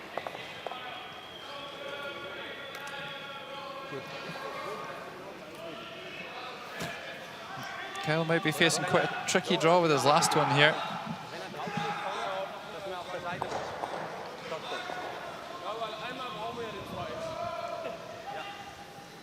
Da ist der Schritt. Ja, genau. Also wenn er drauf ist, dass der seitlich hinten Genau. Perfekt. Was war der eben 08? Der war 04 und 03. A lot of action going on in the arena, and you've just got to keep focused on your game. Ignore the noise, the bells. Important shot from Alex Baumann. Yeah, a nice look at the side path. Release the stone and the sweepers will head off.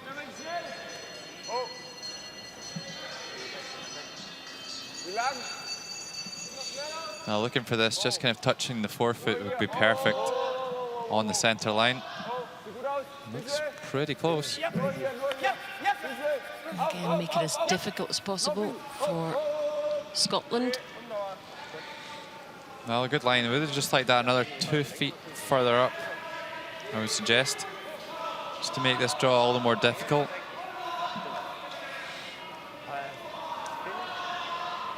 I saw Kyle make a lovely draw down onto the button 2 ends ago for 1. So just the same shot, really. See that again?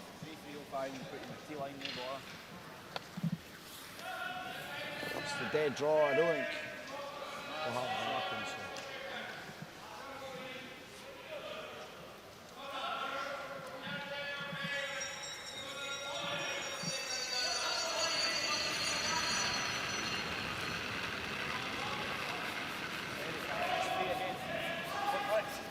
It is a little, it's not a lot though. Well, down with the brushes early on here. Last stone of this 7th end. Where are you? Good.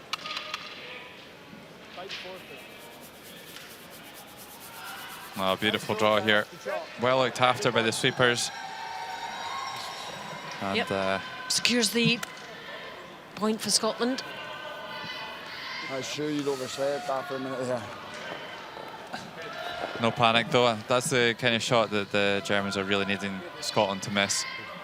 And extended their lead. So after 7, Germany 3, Scotland 9.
Tea's good. You're watching live coverage from the Gruyère European Curling Championships Work it 2015. hard. We're live in the Groundley Hockey Arena in Esbjerg, in Denmark. Nice sweep, guys. Final session of men's round-robin action. And this is our feature game. It's Germany against Scotland. It has largely been one-way traffic in this game.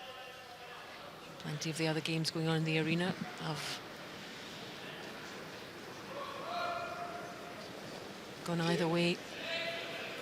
Nothing finally decided yet in terms of the semi-finals and playoffs. Daniel Herberg smiling away there. Well, it was a very cool draw by Kyle Smith in the last end. That was pretty much the match winner there. 6-shot lead with 3 ends to go. Can't see Germany getting back into this one now.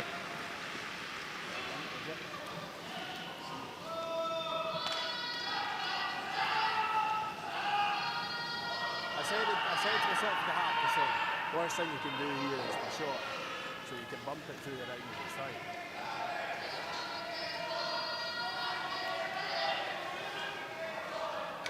So a win here would take Scotland on to 5 wins and 4 losses. Comparison of the leads. Cammy Smith's stats a little bit lower, but probably playing harder shots. Certainly throwing a few tick shots so far in this game.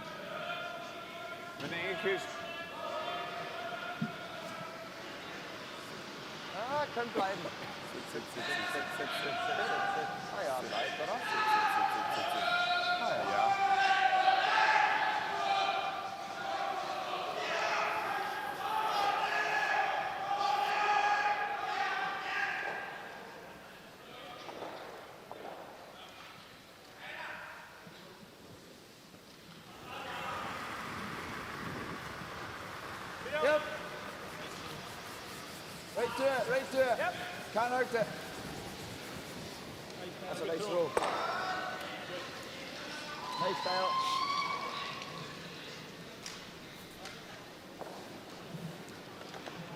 Feels like we've been watching the same end for the last hour and a half.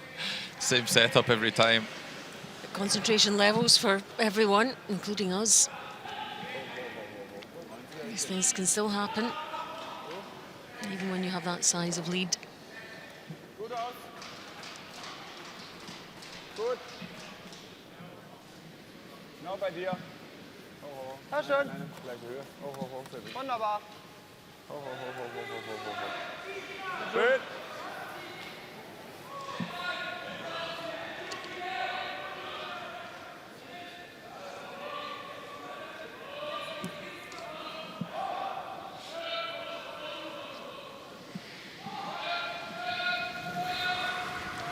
Second players. Kyle Waddle way ahead. Nice. Nice. Well, just a reminder of how things stand in the projected standings. Norway 9-0, of course. And Sweden 6-3. Switzerland 5-4 and Scotland 5-4, and they would be the 4 qualifiers. No tie breaks required, which would be a bit of a miracle, really, the way things have been stacked up at 4 and 5. But that's just based on the current score lines. Also, still around an hour of play still to go. Yeah, and there are a couple of games that still could go either way, including the Finland-Sweden game.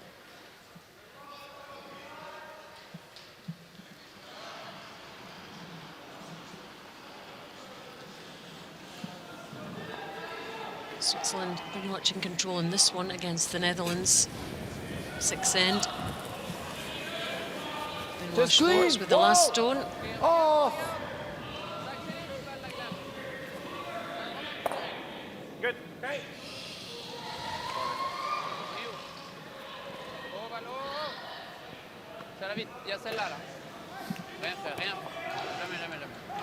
Yeah, just a draw for 1 here.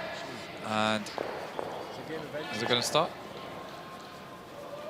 Sure does. It's good enough. 1 for the Swiss in the 6th end to give them a 7-3 lead. Gleiche Höhe, Jungs. Auf, auf, auf, auf, auf, auf, auf. Auf, auf, weiter, weiter, weiter, weiter. Noch ein Stück. This is our featured game. Oh, oh, okay. 9-3 to Scotland. We're into the 8th end now.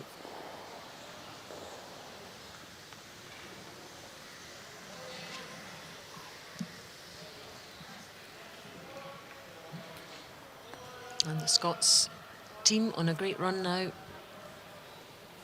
Several wins in a row after a sticky start to these championships. Real nice. But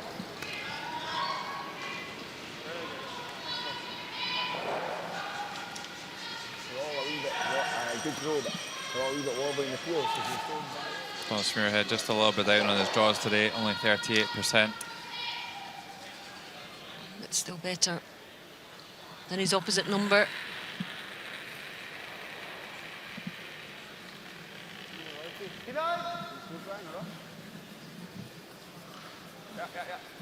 Auf, kämpft, Jungs.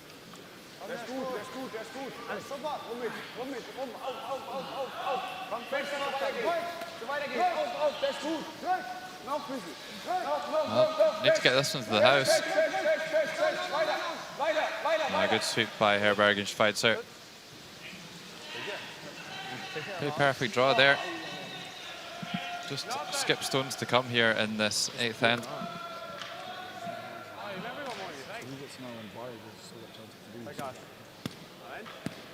Quick chat between the skip and vice skip.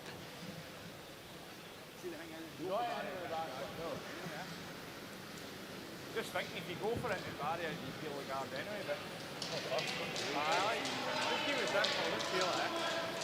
Quite happy to feel it, keeps things simple.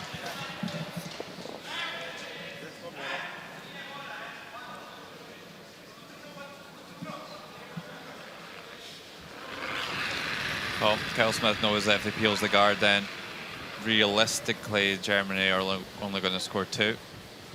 You leave it there, then maybe there's a chance they can score 3.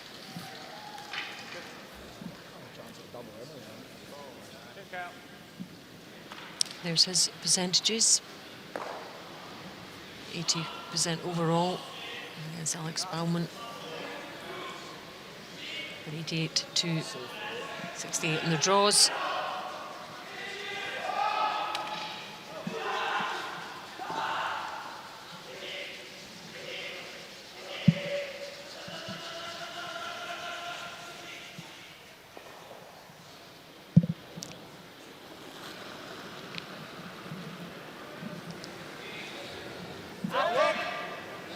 Oh, just a hit and stick really, and Kyle will be left a potential double takeout.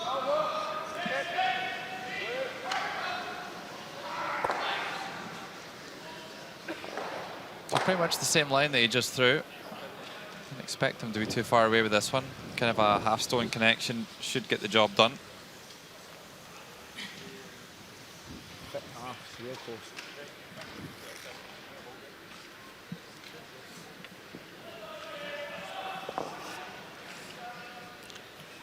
There's Russia-Norway, 7th end. Look at all those stones in play.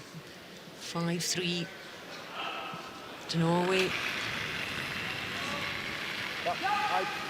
Height. So Kyle going for the double takeout here in our featured game. No, hits it a shade too thick. Rolls over to make the freeze. That'll at least make the scoring area a bit smaller for Germany. Look at this here on GT. A myriad of red and yellow on Thomas Osrud. With his last stone, with the last stone of the end. 7th end. Well, unless Thomas does something really daft here, they're going to score 2 as a minimum. See Solver Rovag back out on the ice today. Squeezes past that guard. And how many do we have? Well, certainly 2 to yellow. And those 2 steals from Russia in the 5th and 6th end. Wiped out, and Norway leading by 7 shots to 3. Final stone of the 8th end, and Baumann needs to find the forefoot.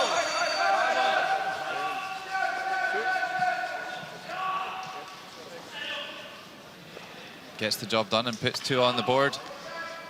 But still a long, long way to go. And running out of ends. They've closed the gap a bit more after 8. Germany 5, Scotland 9.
Ninth end now of our featured game in this round-robin men's session between Germany and Scotland.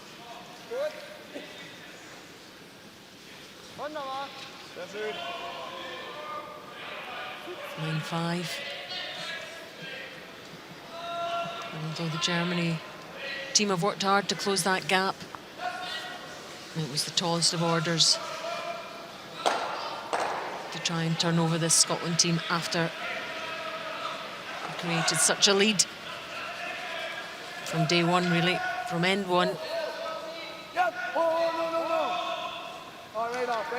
Yeah, but it's highly unlikely that Germany are going to turn around this 4-shot deficit with just 2 ends to go. Turning around the 2-shot deficit would be a tall order without the last stone. So I expect to see Scotland just trying to score an easy single here, and then you'd expect to see the handshakes offered.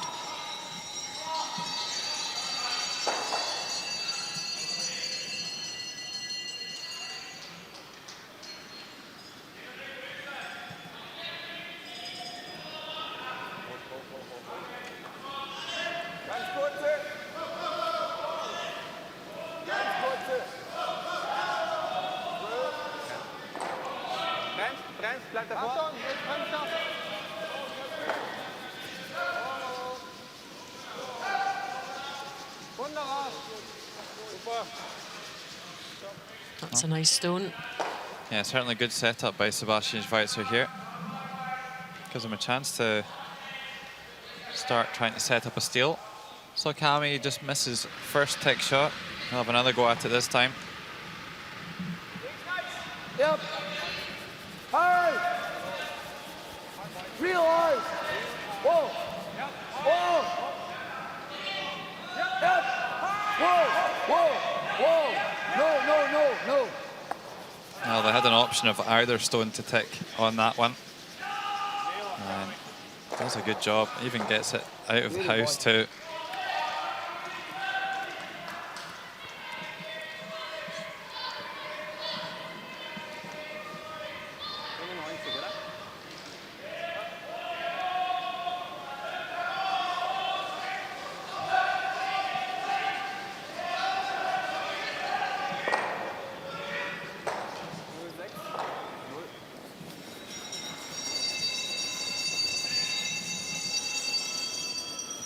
Gut. Ganz knapp ran. Hart! Hey. Hart, weiter geht's! Hart! Durchzug! Well, a chance to make the double peel this time for Scotland. No real danger of running onto that wide yellow. Hallo, mein Haar, yeah.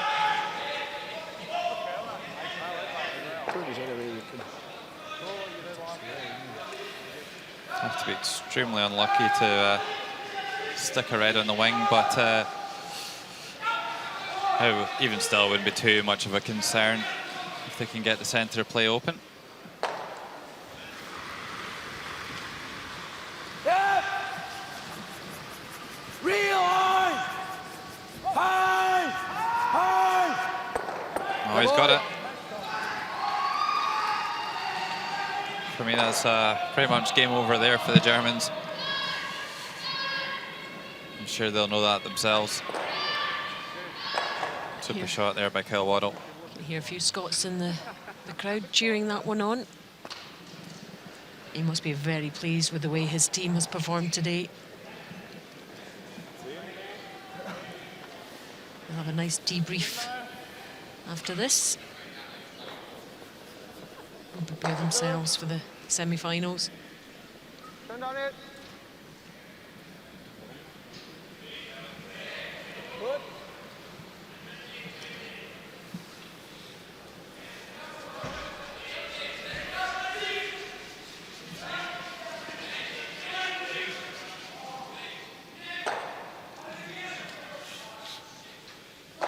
Well, most of the scores out there at the moment in this final session of the round robin look pretty clear, apart from one. Sweden. Yeah, you're good. And let's just see how things look at the moment across all the boards. Right, yeah, that Sweden-Finland game still in the balance, 4-4. Obviously Sweden progress, and if Finland win that, they're in the mix.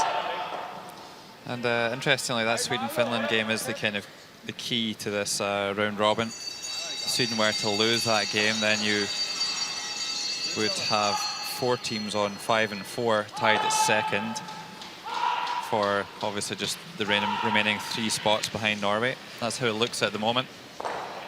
Yeah, we're trying to work it out too, folks.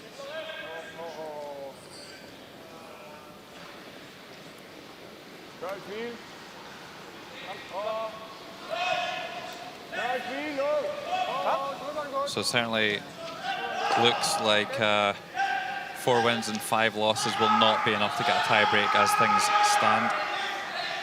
Yeah, you have to be on 5 wins to be in the frame.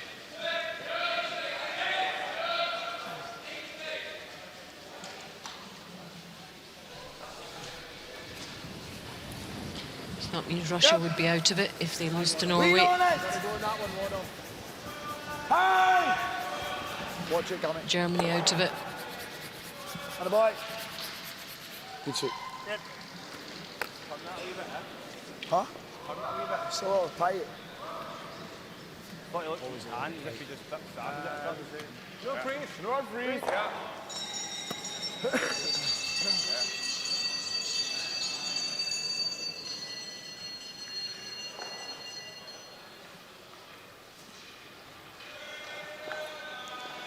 So only one stone in play that the Germans can really make something of, and it's going to be a freeze on the wing, but even still it's a very difficult shot for very little reward, with the stone being over there on the wing. They really needed centre guards to be in play, but a super double peel by Kai Waddle. Shouldn't take that opportunity away.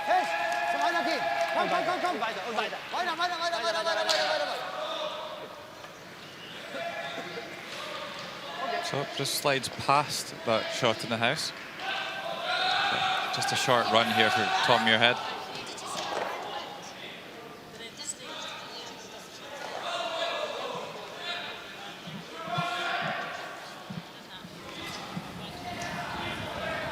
Clean.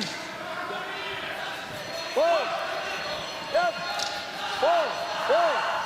Whoa, whoa, whoa. Good boy. Nicely done again.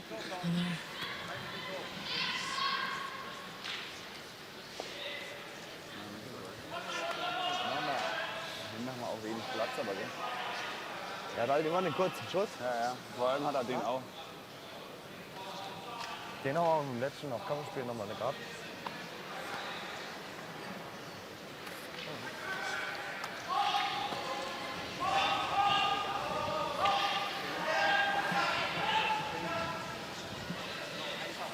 Auch nochmal eine Guard.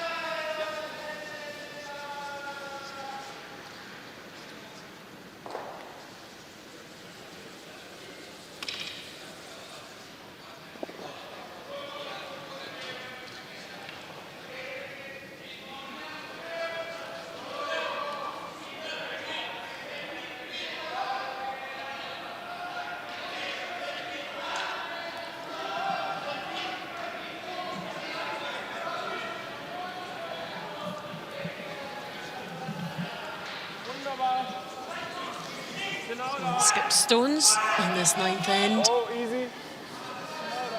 Easy.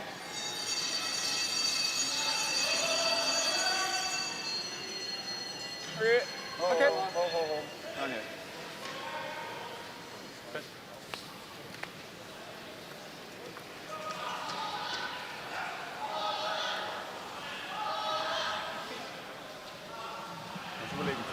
Just a straight peel here. I think the end may be nigh. The end of the end. Decent fight back from the Germans in this second half of the game. But a terrible start for them. And largely of their own making. Yeah, I don't think Alex Baumann got out of his bed until about 10 o'clock. Unfortunately, the game for him started at 9. Right to it. So it makes the peel. And not really much Alex can do here. There's no guard really to work with. All he can do is really try and draw around that yellow stone closest to the button. Muss weisen, so weit jetzt gehen, nachdem ich mich abpacke.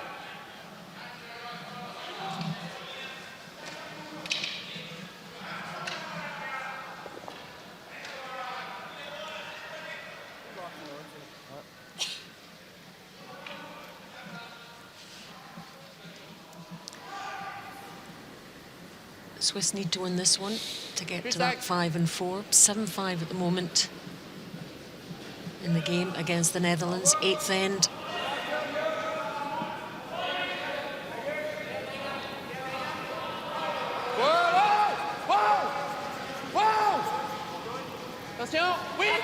Well, Netherlands have a stone on the button.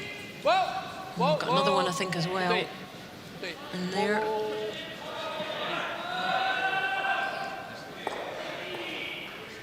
A little bonus there on the way past. Ticks the back yellow and scores 3. And that is the significant end for Switzerland.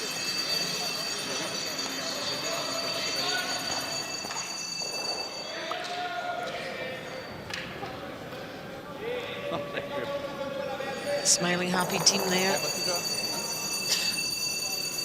They know that's enough now.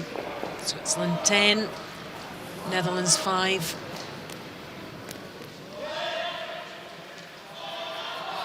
Take a look, take a look. And Scotland, Kyle Smith with the last stone here. Making its way up to the house, and it is handshakes now. It was never really in doubt after those first 3 ends. A very, very good win for Scotland indeed. Good team performance. And look at that scoreline. Now Germany 5, Scotland 12. And Scotland in good shape for the semi-finals.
Well, this is certainly the other game of real interest here in this last round robin.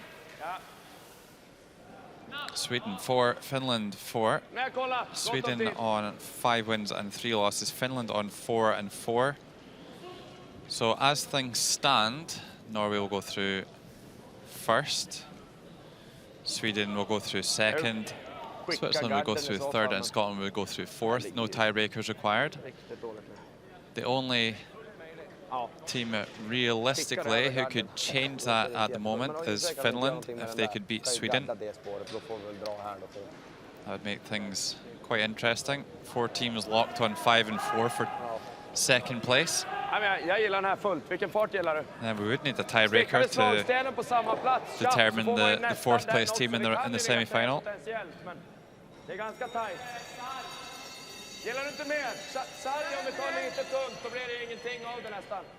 Just look at the line scores. Those two deuces in the first half made the difference, but Finland bouncing back well in the 7th end with one of their own. Kolla hur mycket du har. Går det att träffa Chapp med 11? Kanske inte går. Kör sarg då. Det enda viktiga är att vi får på den här där. Sarg är bra.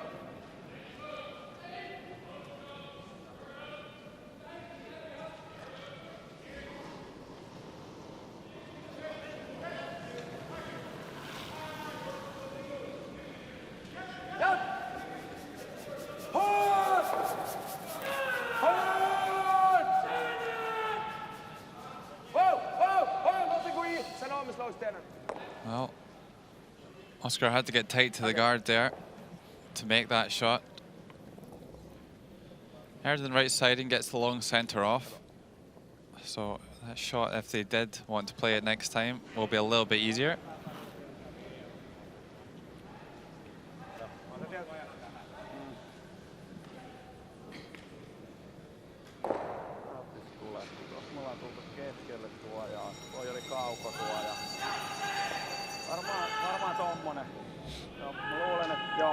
So they're just going to put the guard back on. Just they want to protect that yellow stone at the top of the forefoot there. And they're worried that Sweden will make that raise red onto yellow. Aika tärkeä päätös, niin oletteko samaa mieltä, että tämä on oikein heitto? Niin, nyt se on liian auki. Joo.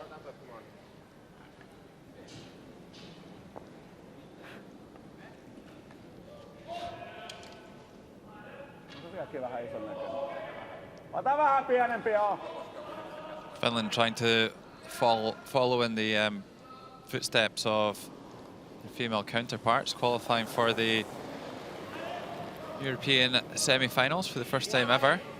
Of course, the men's team has qualified in the past. Enjoyed a long era of success under the guidance of Markku Uusipäävaniemi. Anna kuolla. Ei mitään. Well, a good guard.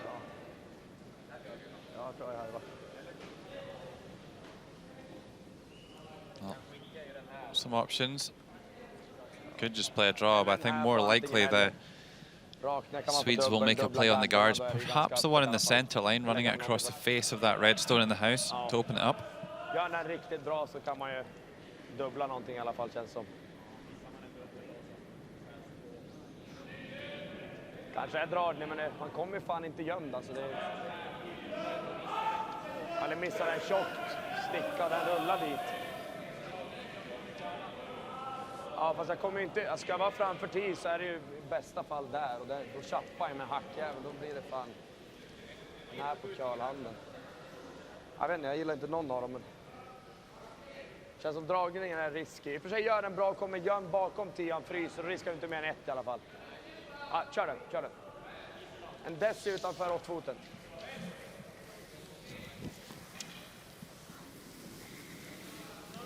Ja, jag vet inte riktigt.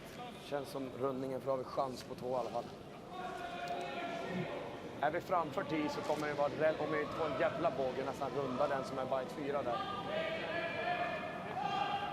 vill inte riskera att gå för tajt heller. Det känns som att det troligaste om vi är framför 10 är att han kan tjappa med hack och då har vi svårt att ta poäng. Då är det bildragning till 10 fot. Well, I'm just saying, looking at my long list of permutations for the results of this session 9, 32 all in. Trying to work out what could happen if Finland win. If Finland were to beat Sweden, then Finland would qualify second if the other results stay the same. Switzerland would qualify third, and then Sweden and Scotland would be in a tiebreak for the 4th spot.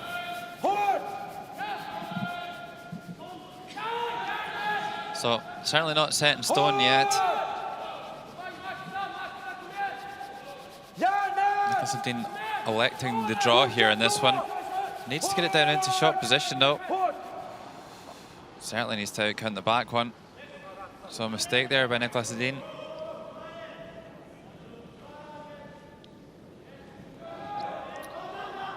Over on the other side of the Granley Hockey Arena, here's Alexei Stukalski, the skip for Russia, trailing Norway by 7 shots to 3. Got off to a bit of a shocking start. Oh, great attempt. Just needed to hit a fraction thinner. That could have been a couple. Just the one though for Russia, and now trailing by 7 shots to 4. Fighting well though after a pretty torrid start to the game. 5-0 down after 2 ends. So maybe Finland on for a steal here, if they can lock it up a bit. Mä mieluummin annan sille pakota se yhteen, kun pakota se heittää heiton, mikä se voi ottaa. No totta kai joo, mutta siis mä en halua ottaa 3. Timeout called here by Aki Kausta. Siis se pitää varmistaa vaan, että me ei pakoteta se onnistumaan jossain vaikeassa heitossa, millä ne voittaa peliä. Jos me ei heitetä, niin se heitteet määrittelee. Niin on, just näin. Itse asiassa se vetäisi tuosta ne levityksen, se voisi vetää tuosta levityksen, se voisi saada vielä 2. Tuosta äsken heitetystä omasta. Aika vaikea, mutta...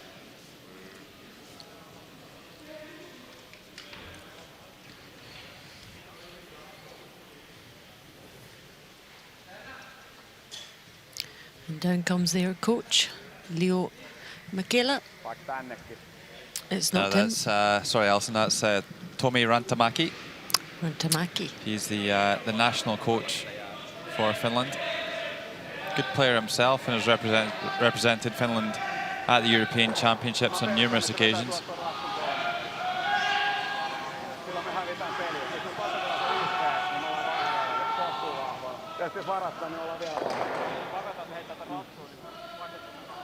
Niin on, se on totta. Mutta tällä hetkellä se voi yrittää myöskin splitata tuota äsken heitettyä kiväänsä.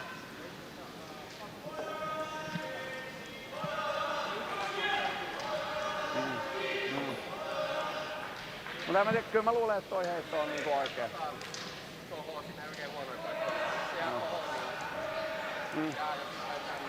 Tää näkyy niin vähän, että toi on aika hyvä tosta. Joo. Tohon noin. No ei, se, että me tipataan tuota noin ja jäädään tohon noin, niin se voi olla, mut tullaan tonne noin ja hyvä. Joo, tää vähän isompi vielä. An aggressive call here by the Finns, choosing to go in and potentially even lie 3. Another option could just be to err on the short side and leave a guard to block the way in. Niin, ei tus nää vähän etupunainen. Vielä vähän. Will they be aware of what's been happening with other games and teams, do you think? I'm sure they will be. I think they would probably tell you otherwise, but I'm sure they will be aware that this is an absolute must-win game. Not that it would particularly change their strategy or anything, but it's difficult not to know or not to want to know where you stand overall. So here we go.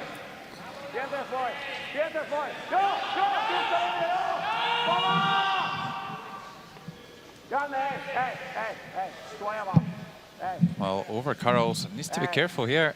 Oh dear. Well, they now only lie one. And that's a huge misjudgment by Aku Kausta. Really, absolutely no need to go anywhere near that top redstone. Bit of a shame, the weight was perfect. Maybe the pressure just getting to them at this stage in the game. Well, I think they were really keen to steal here. But they're certainly going to force Sweden just to score one.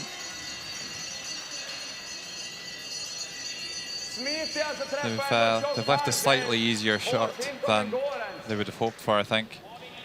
Until they moved that redstone there, they had the chance to steal two as well. So I think that's the real disappointment for the Finns. Yeah, you don't get those chances against the Swedes very often. And once again, over on this end sheet, sheet 8, team's getting caught out by this huge swing towards the barrier. Does seem to be curling a little bit more on that handle. He knows that's a chance missed. Let's see what Nicholas Edin can do here. Well, this should be relatively straightforward. Oh. Very uncharacteristic miss on Nicholas Edin's out turn. Not a disaster when they're currently lying in second shot position with some help from Aku.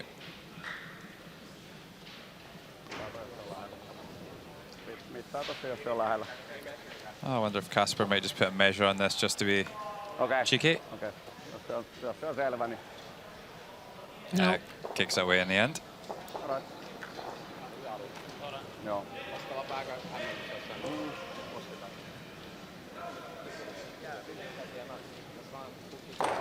So a bit of discussion still about that.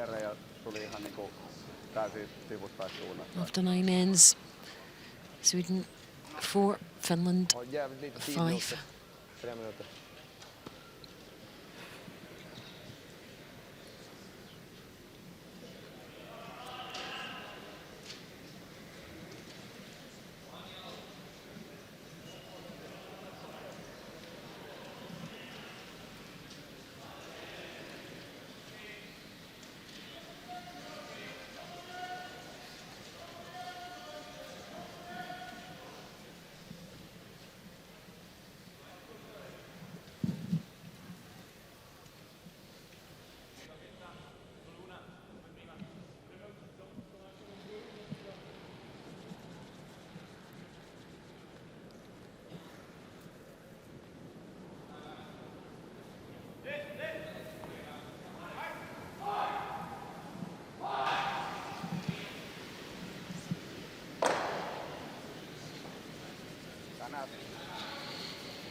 Sweden against Finland on sheet A. There's our game now.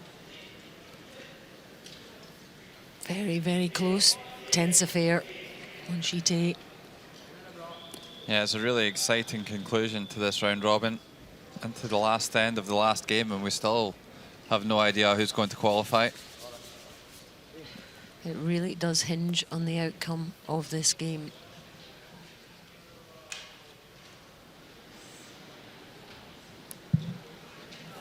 Sweden already on 5 wins.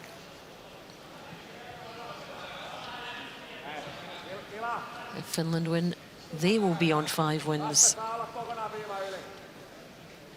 Yeah, and interestingly, although Sweden were 1 clear before this this session began, then if they do lose this game, they will end up in a tiebreaker with Scotland. So, all very interesting. For them. This one has finished, and Switzerland are also in the mix after that 10-6 win over the Netherlands. That takes them on to 5 and 4 as well. The Netherlands stay at 2 wins in this championship. And they're a young team, the Netherlands, building. But they'll be disappointed. They wanted to at least stay up in the A group.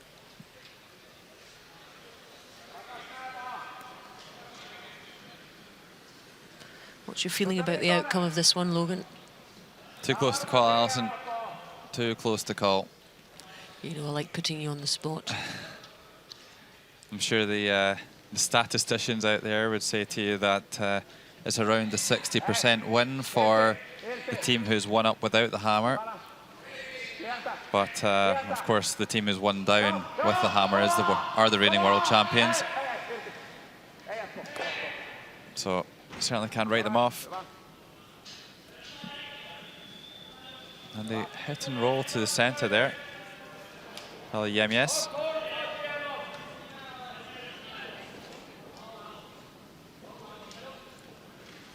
It'll certainly be interesting to see how Sweden work this to try and score their deuce. Christian Lindström.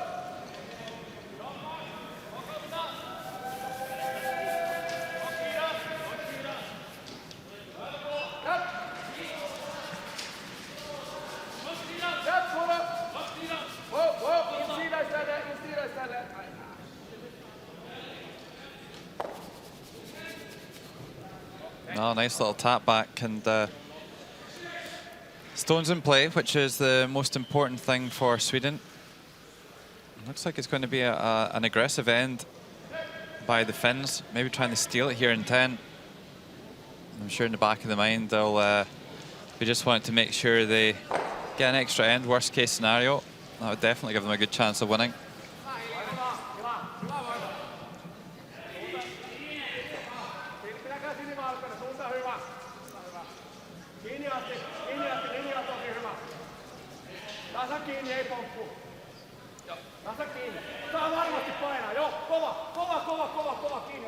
Well, a good shot by the Finn second. Let's check on Russia against Norway. 7-4 to Norway. 9th end. Thomas Ojrud got the final stone here.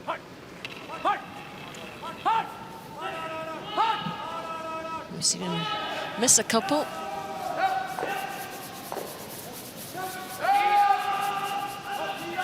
He's missed that as well. So another one for Russia, another steal for them.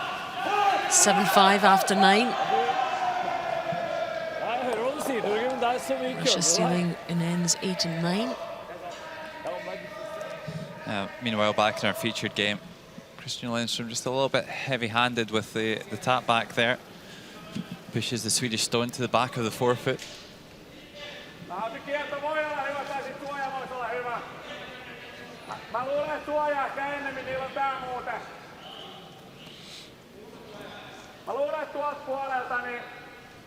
Well, Aki Kausta certainly not worried about leaving stones around here in this 10th end.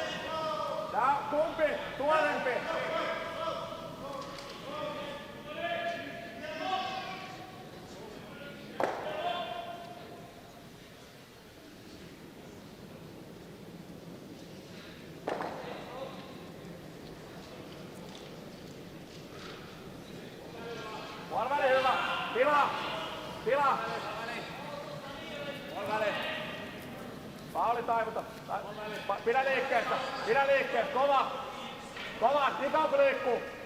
Niin kauan kun liikkuu, pitää päästä reilusti koko, yliviivan reilusti. Paljon yliviiva, joo, vielä vaan, kova.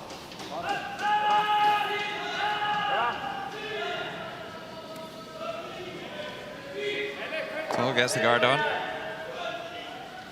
And I think Niklas Edin just thinking it might be worth opening things up a little bit here.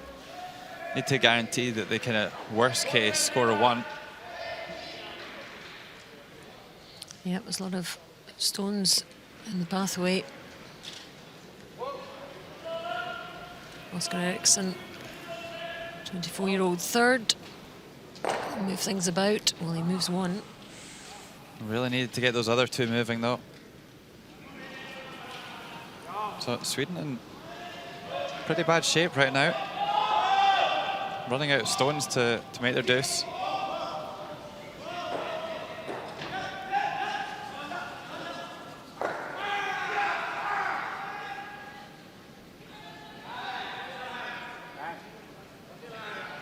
Kasper Makunti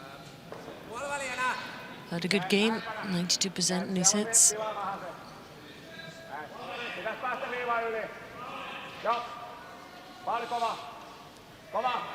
Get another guard back in place. Yeah. Well, I wonder at what stage does Sweden just choose to play the draw around? Certainly what they're looking at now. You can get one in there to line shot position, but there's not going to be a huge amount of room to get a second one in there. Swedish players certainly not hanging about in the hack. I just wonder if they're a little bit tight for time.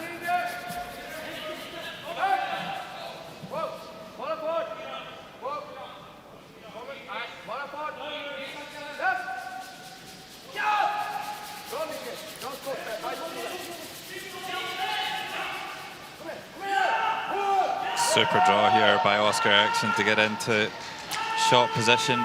That could well be the saver here for Sweden. Yep, lovely shot.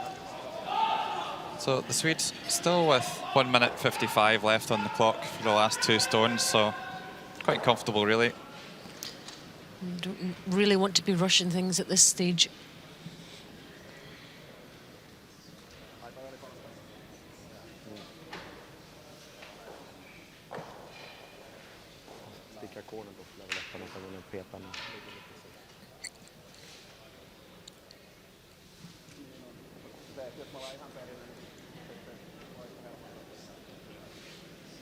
Just a reminder that if Finland win, they'll qualify second, and Sweden will go into a tiebreaker against Scotland.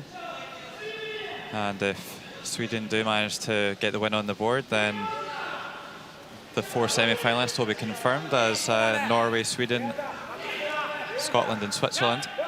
Not particularly in that order.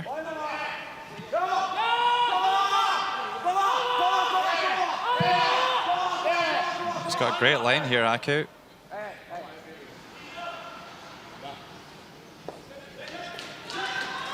Oh, lovely draw. Yep, 2 very nice shots following each other. Well, the angle's not particularly great for Finland in there at the moment. Niklas Edin's going to peel these 2 guards in the centre line, and then there could well be a shot left for a multiple score.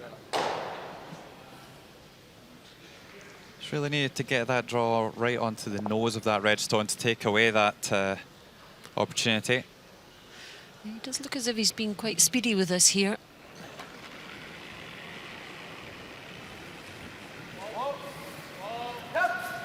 I'm sure he just wants to leave as much time as possible for his last stone. Away they go, those 2 yellows.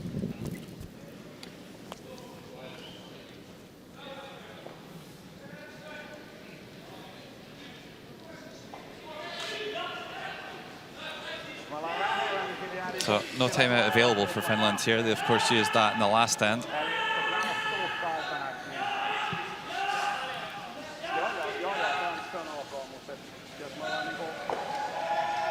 I think we can pretty much guarantee that Sweden are going to score 1 here.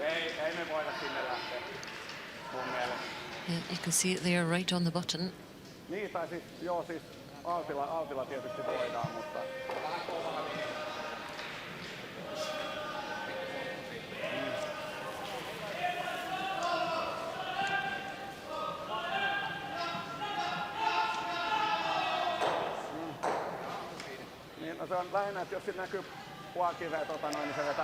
Sweden red, Finland yellow, remember.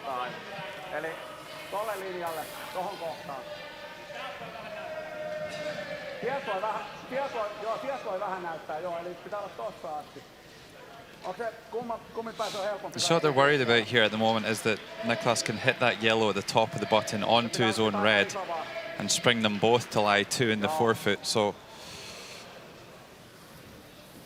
that's the option that they need to take away. They certainly need to take the easiest shot away from Niklas. Then there may well be some sort of circus shot left after that.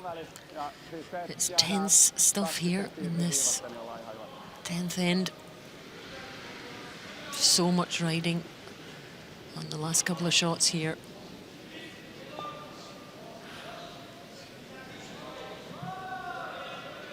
Just blowing some magic dust into his fingers there. That works, doesn't it?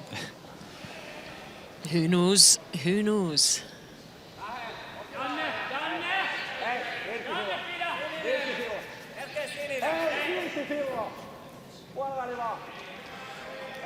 It looks like they were maybe trying to come right down into the forefoot.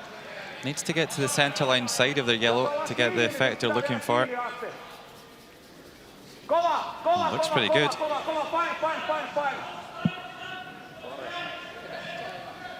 Is it good enough? I'm not sure. I don't know if Niklas can hit those two yellows and it'll drag on to the red. Could be worth a go though. I don't see anything else. Nu är det risk att den där spinnerbetsen, alltså smiter jag, träffar den där rent, så är det risk, den där smiter ner mot den där, borde bli skottet, men det är lite risk att den kommer med i spel då. So I've called a timeout and Fredrik Lindberg arrives on the scene. Men det är samma där, att det är risk att den stickar bara. Jag tar där, får en snack där, liksom den går rätt in, men vi borde... Antingen eller. Det finns inga där annars. Nej. Kan den få drag? Om jag skickar cornern tänker jag, nej. Känns som det är en millimeter där. På den där. Yeah, Fredrik looking on and listening.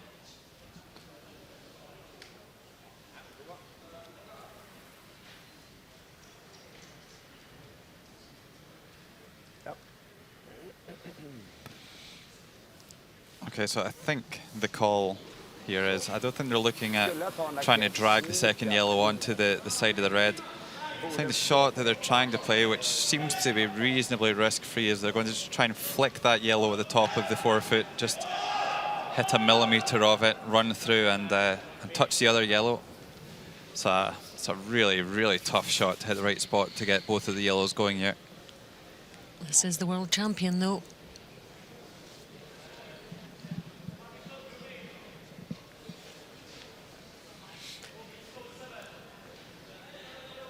Is there much else he can do aside from that? What was the other option? They looked at a shot down the other side that I couldn't see it myself, but did put the game on the line going down the other side. So it seems like the safest shot. You can certainly have a free go at it, and they're still going to get an extra end, worst case scenario. So last stone of this 10th end. Let's see what happens. Oh, just misses the top one. Really was only a millimetre in that. It's just the one. Just the one.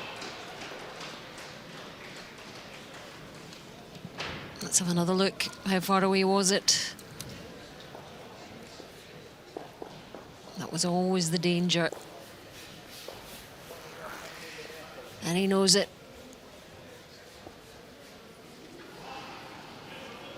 But it's not all over yet. It's 5-5, and we go to an extra end.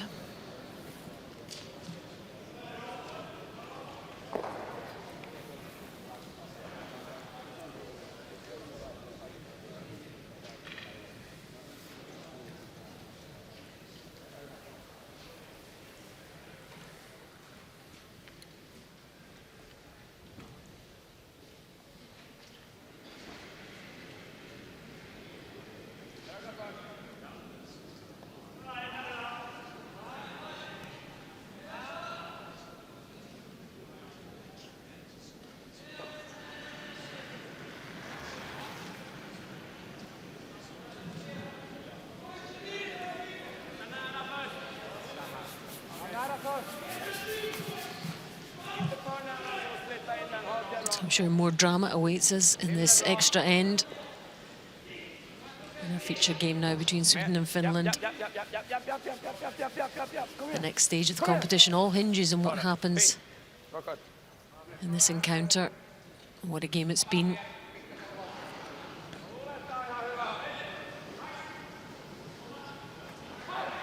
Five.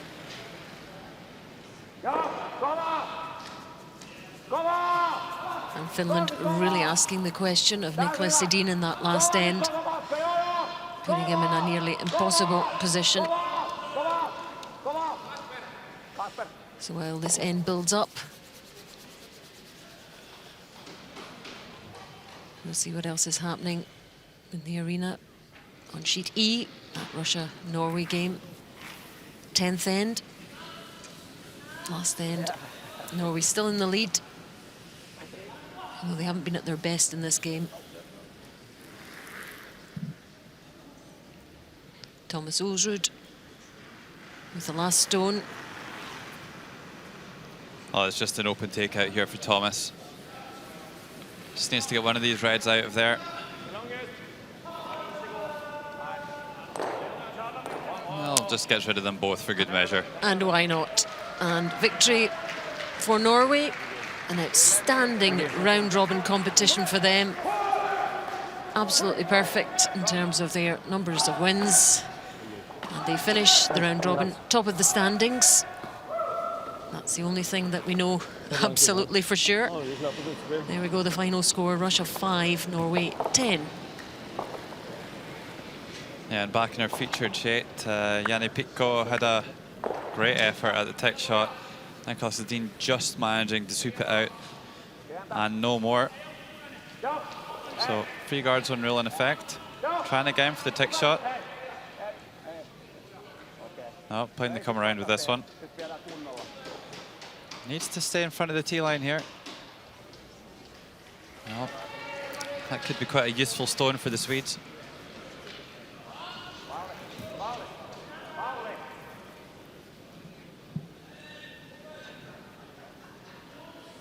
Yeah, it's quite vulnerable there. That yellow stone.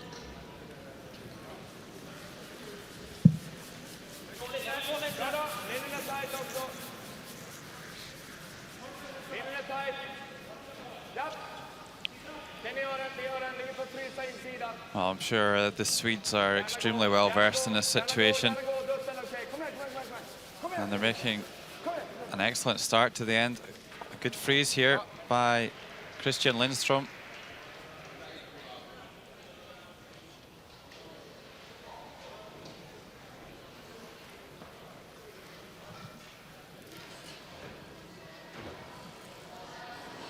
So the pulling of the guards begins.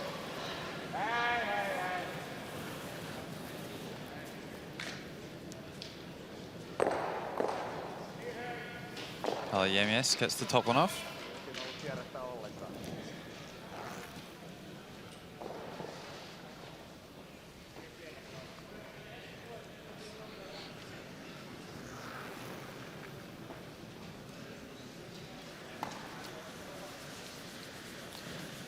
So I think we'll see the next few stones just be replaced, this long guard by the Swedes. They want to keep the Finns as far away from the house as possible for as long as possible.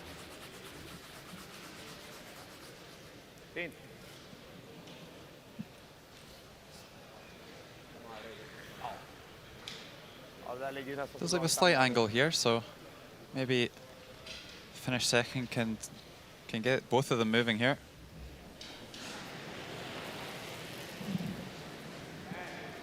Well, gives it a little launch at the end.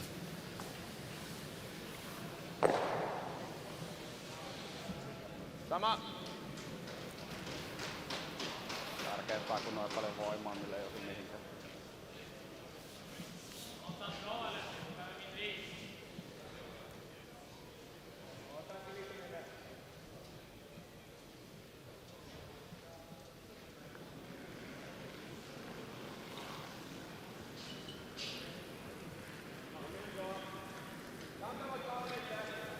Vänta, den ser ganska aktiv ut. Den är lång.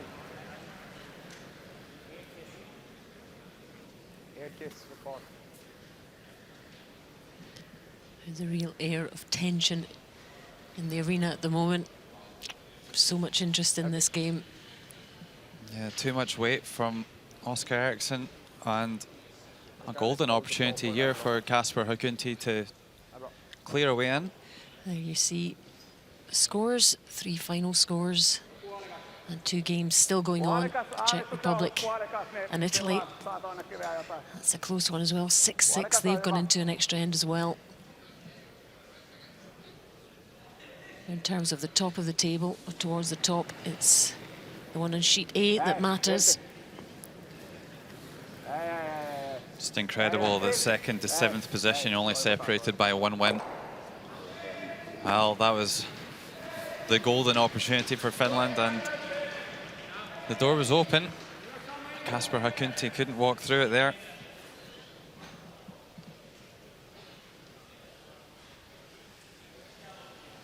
Don't think he'll get a better chance than that to double peel the guards.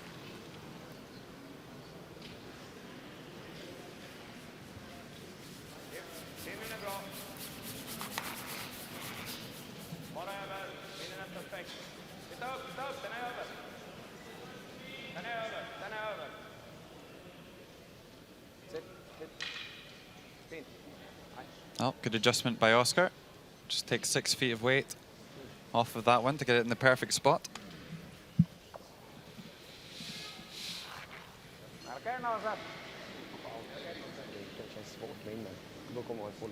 Well, I would expect to see Niklas Edin make a move with his next one. They do need to move that red stone at the top of the button a little bit, just so that they're lying shot.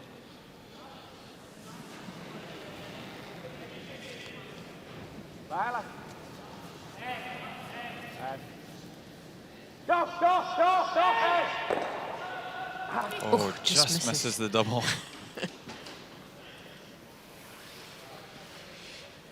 Not far away at all. Always difficult when there's such a big space between them. Well, it does leave a slight port for Niklas Edin to come through. Won't be throwing a guard on this occasion.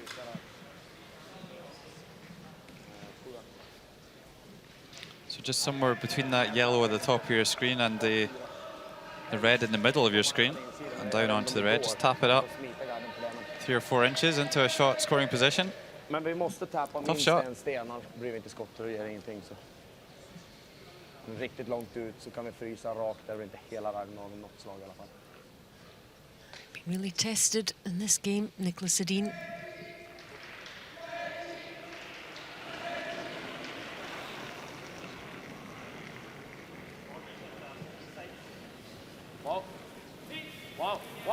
Every shot now absolutely crucial.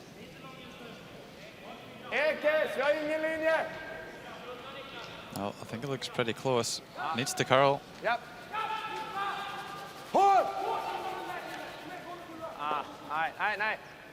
Well, gets into shot position, but just rolls the shooter away.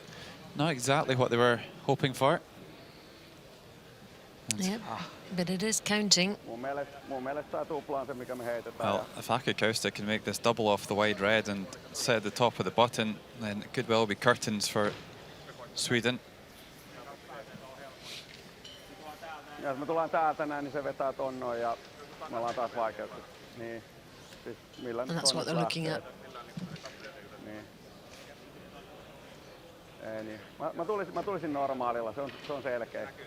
Normaali siis näkyy näin päin. Well, they just need to make sure they kind of hit this on the thick side. They don't necessarily need to leave the shooter in a shot position, but they do need to make sure they get that red off the button with this one. Timeout, and Tomi Rantamäki enters once again. Yep, he's bobbing down just to give his slant on it. I don't think they're needing too much guidance from Tomi on this occasion. It's more about just giving this shot the due care it requires to get it right. They know how important this shot is.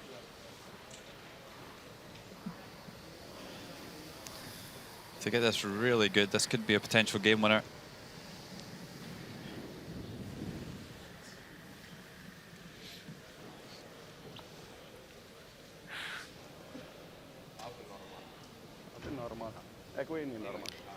These two can only stand and watch and wait.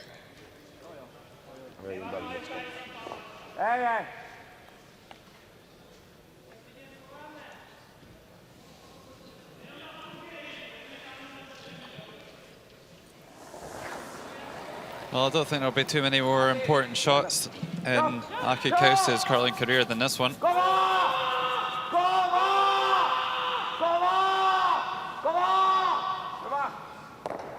Oh, perfect shot. And a huge appreciation from the crowd there. It took a lot of bottle to produce a shot like that. Wow. And the Finnish supporters really, really enjoying that one.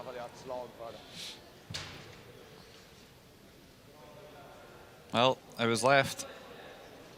Still had to be played though by Aku Kausta. And under pressure.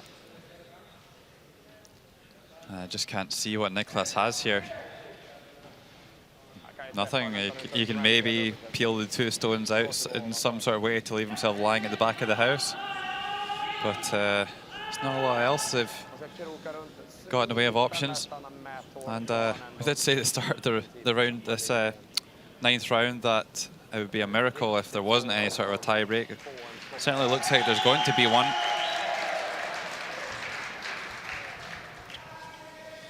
If Finland win this game, which looks likely, then Finland are going to qualify 2nd, Switzerland 3rd, and then there would be a tie break between Sweden and Scotland. Of course, Norway undefeated and through 1st. So that would mean a Finland-Switzerland semi-final and a Norway against the winner of Scotland and Sweden semi-final. Do well here, Logan. You've got it. It's taken me 3 hours to work it out. Well, the team's looking on, seeing what's going on, what's the outcome going to be, trying to work out the scenarios as well. Yeah, familiar face from the A group. Kind of comes and goes a little bit, but it's the Latvian team, skipped by Ritvar Gulbis. Sure, they'll be taking a lot of confidence from the performances of their neighbours, Finland. I wonder what Pea's making of it. National coach in Sweden.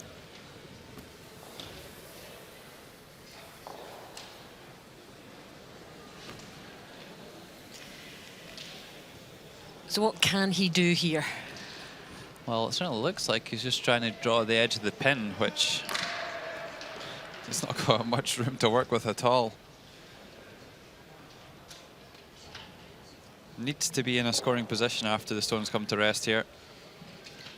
Well, at least he does know his team are not out of it and it doesn't work in terms of the competition. Well, it's an extremely difficult shot for not a huge amount of reward. Even if he does somehow get into shot position, then it should be a straightforward takeout for Aku.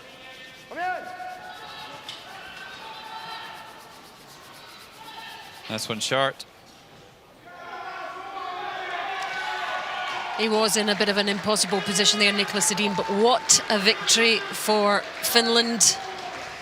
You'd barely know it from that expression, but steely determination got them that victory and they stuck right in there. So much at stake.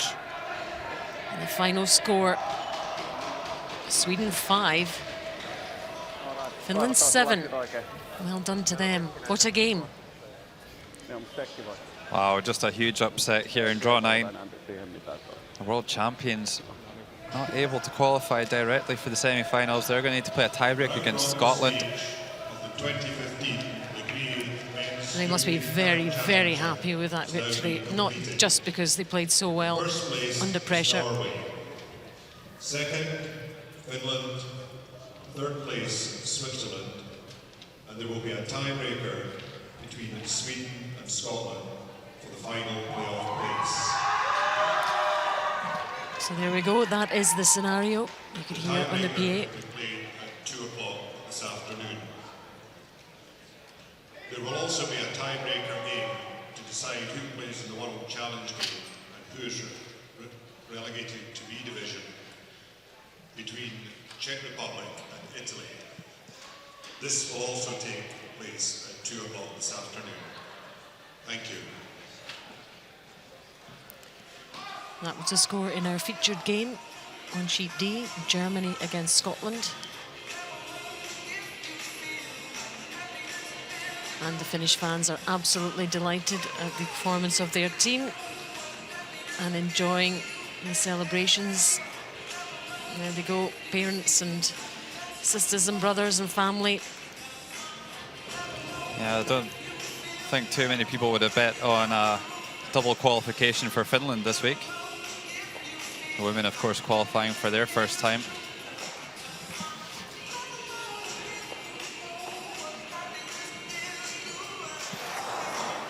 Well, our featured game is Germany against Scotland, and here in the third end, this was really the beginning of the end, even at this early stage for Alex Baumann and his German side. Already 4 shots to 0 down. Just really had to hit the 8-foot. And look at this one glide on through. A steal of 3 for Scotland. And pretty much curtains already. 7-0 Scotland after 3. On to the 6th end. Here's Alex Baumann just having to draw the 4-foot to score 2 to just keep a little bit of light for Germany in this game. Nicely done. And just narrows the gap slightly. Still a long way back for the German team. And this was really the winning shot effectively. 7th end. A couple of misses from Muirhead and Smith. Having to face 3 with the final stone. Cool as a cucumber. Down onto the edge of the button to score 1. And then handshakes offered early in the 9th end. Final score, Scotland 12, Germany 5.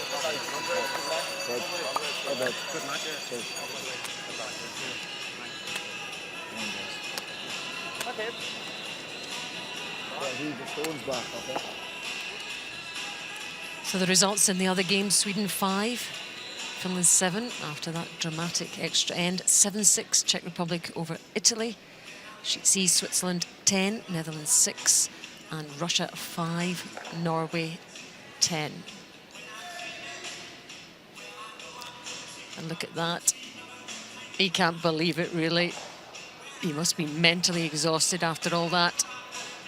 But how good does that feel? Finland qualifying in 2nd position there. Norway leading the way on 9 wins, and also Switzerland in there as well. And the tiebreaker between Sweden and Scotland. Germany missing out, and Russia, and the Czech Republic and Italy having to play off with 3 and 6, and the Netherlands 2 wins.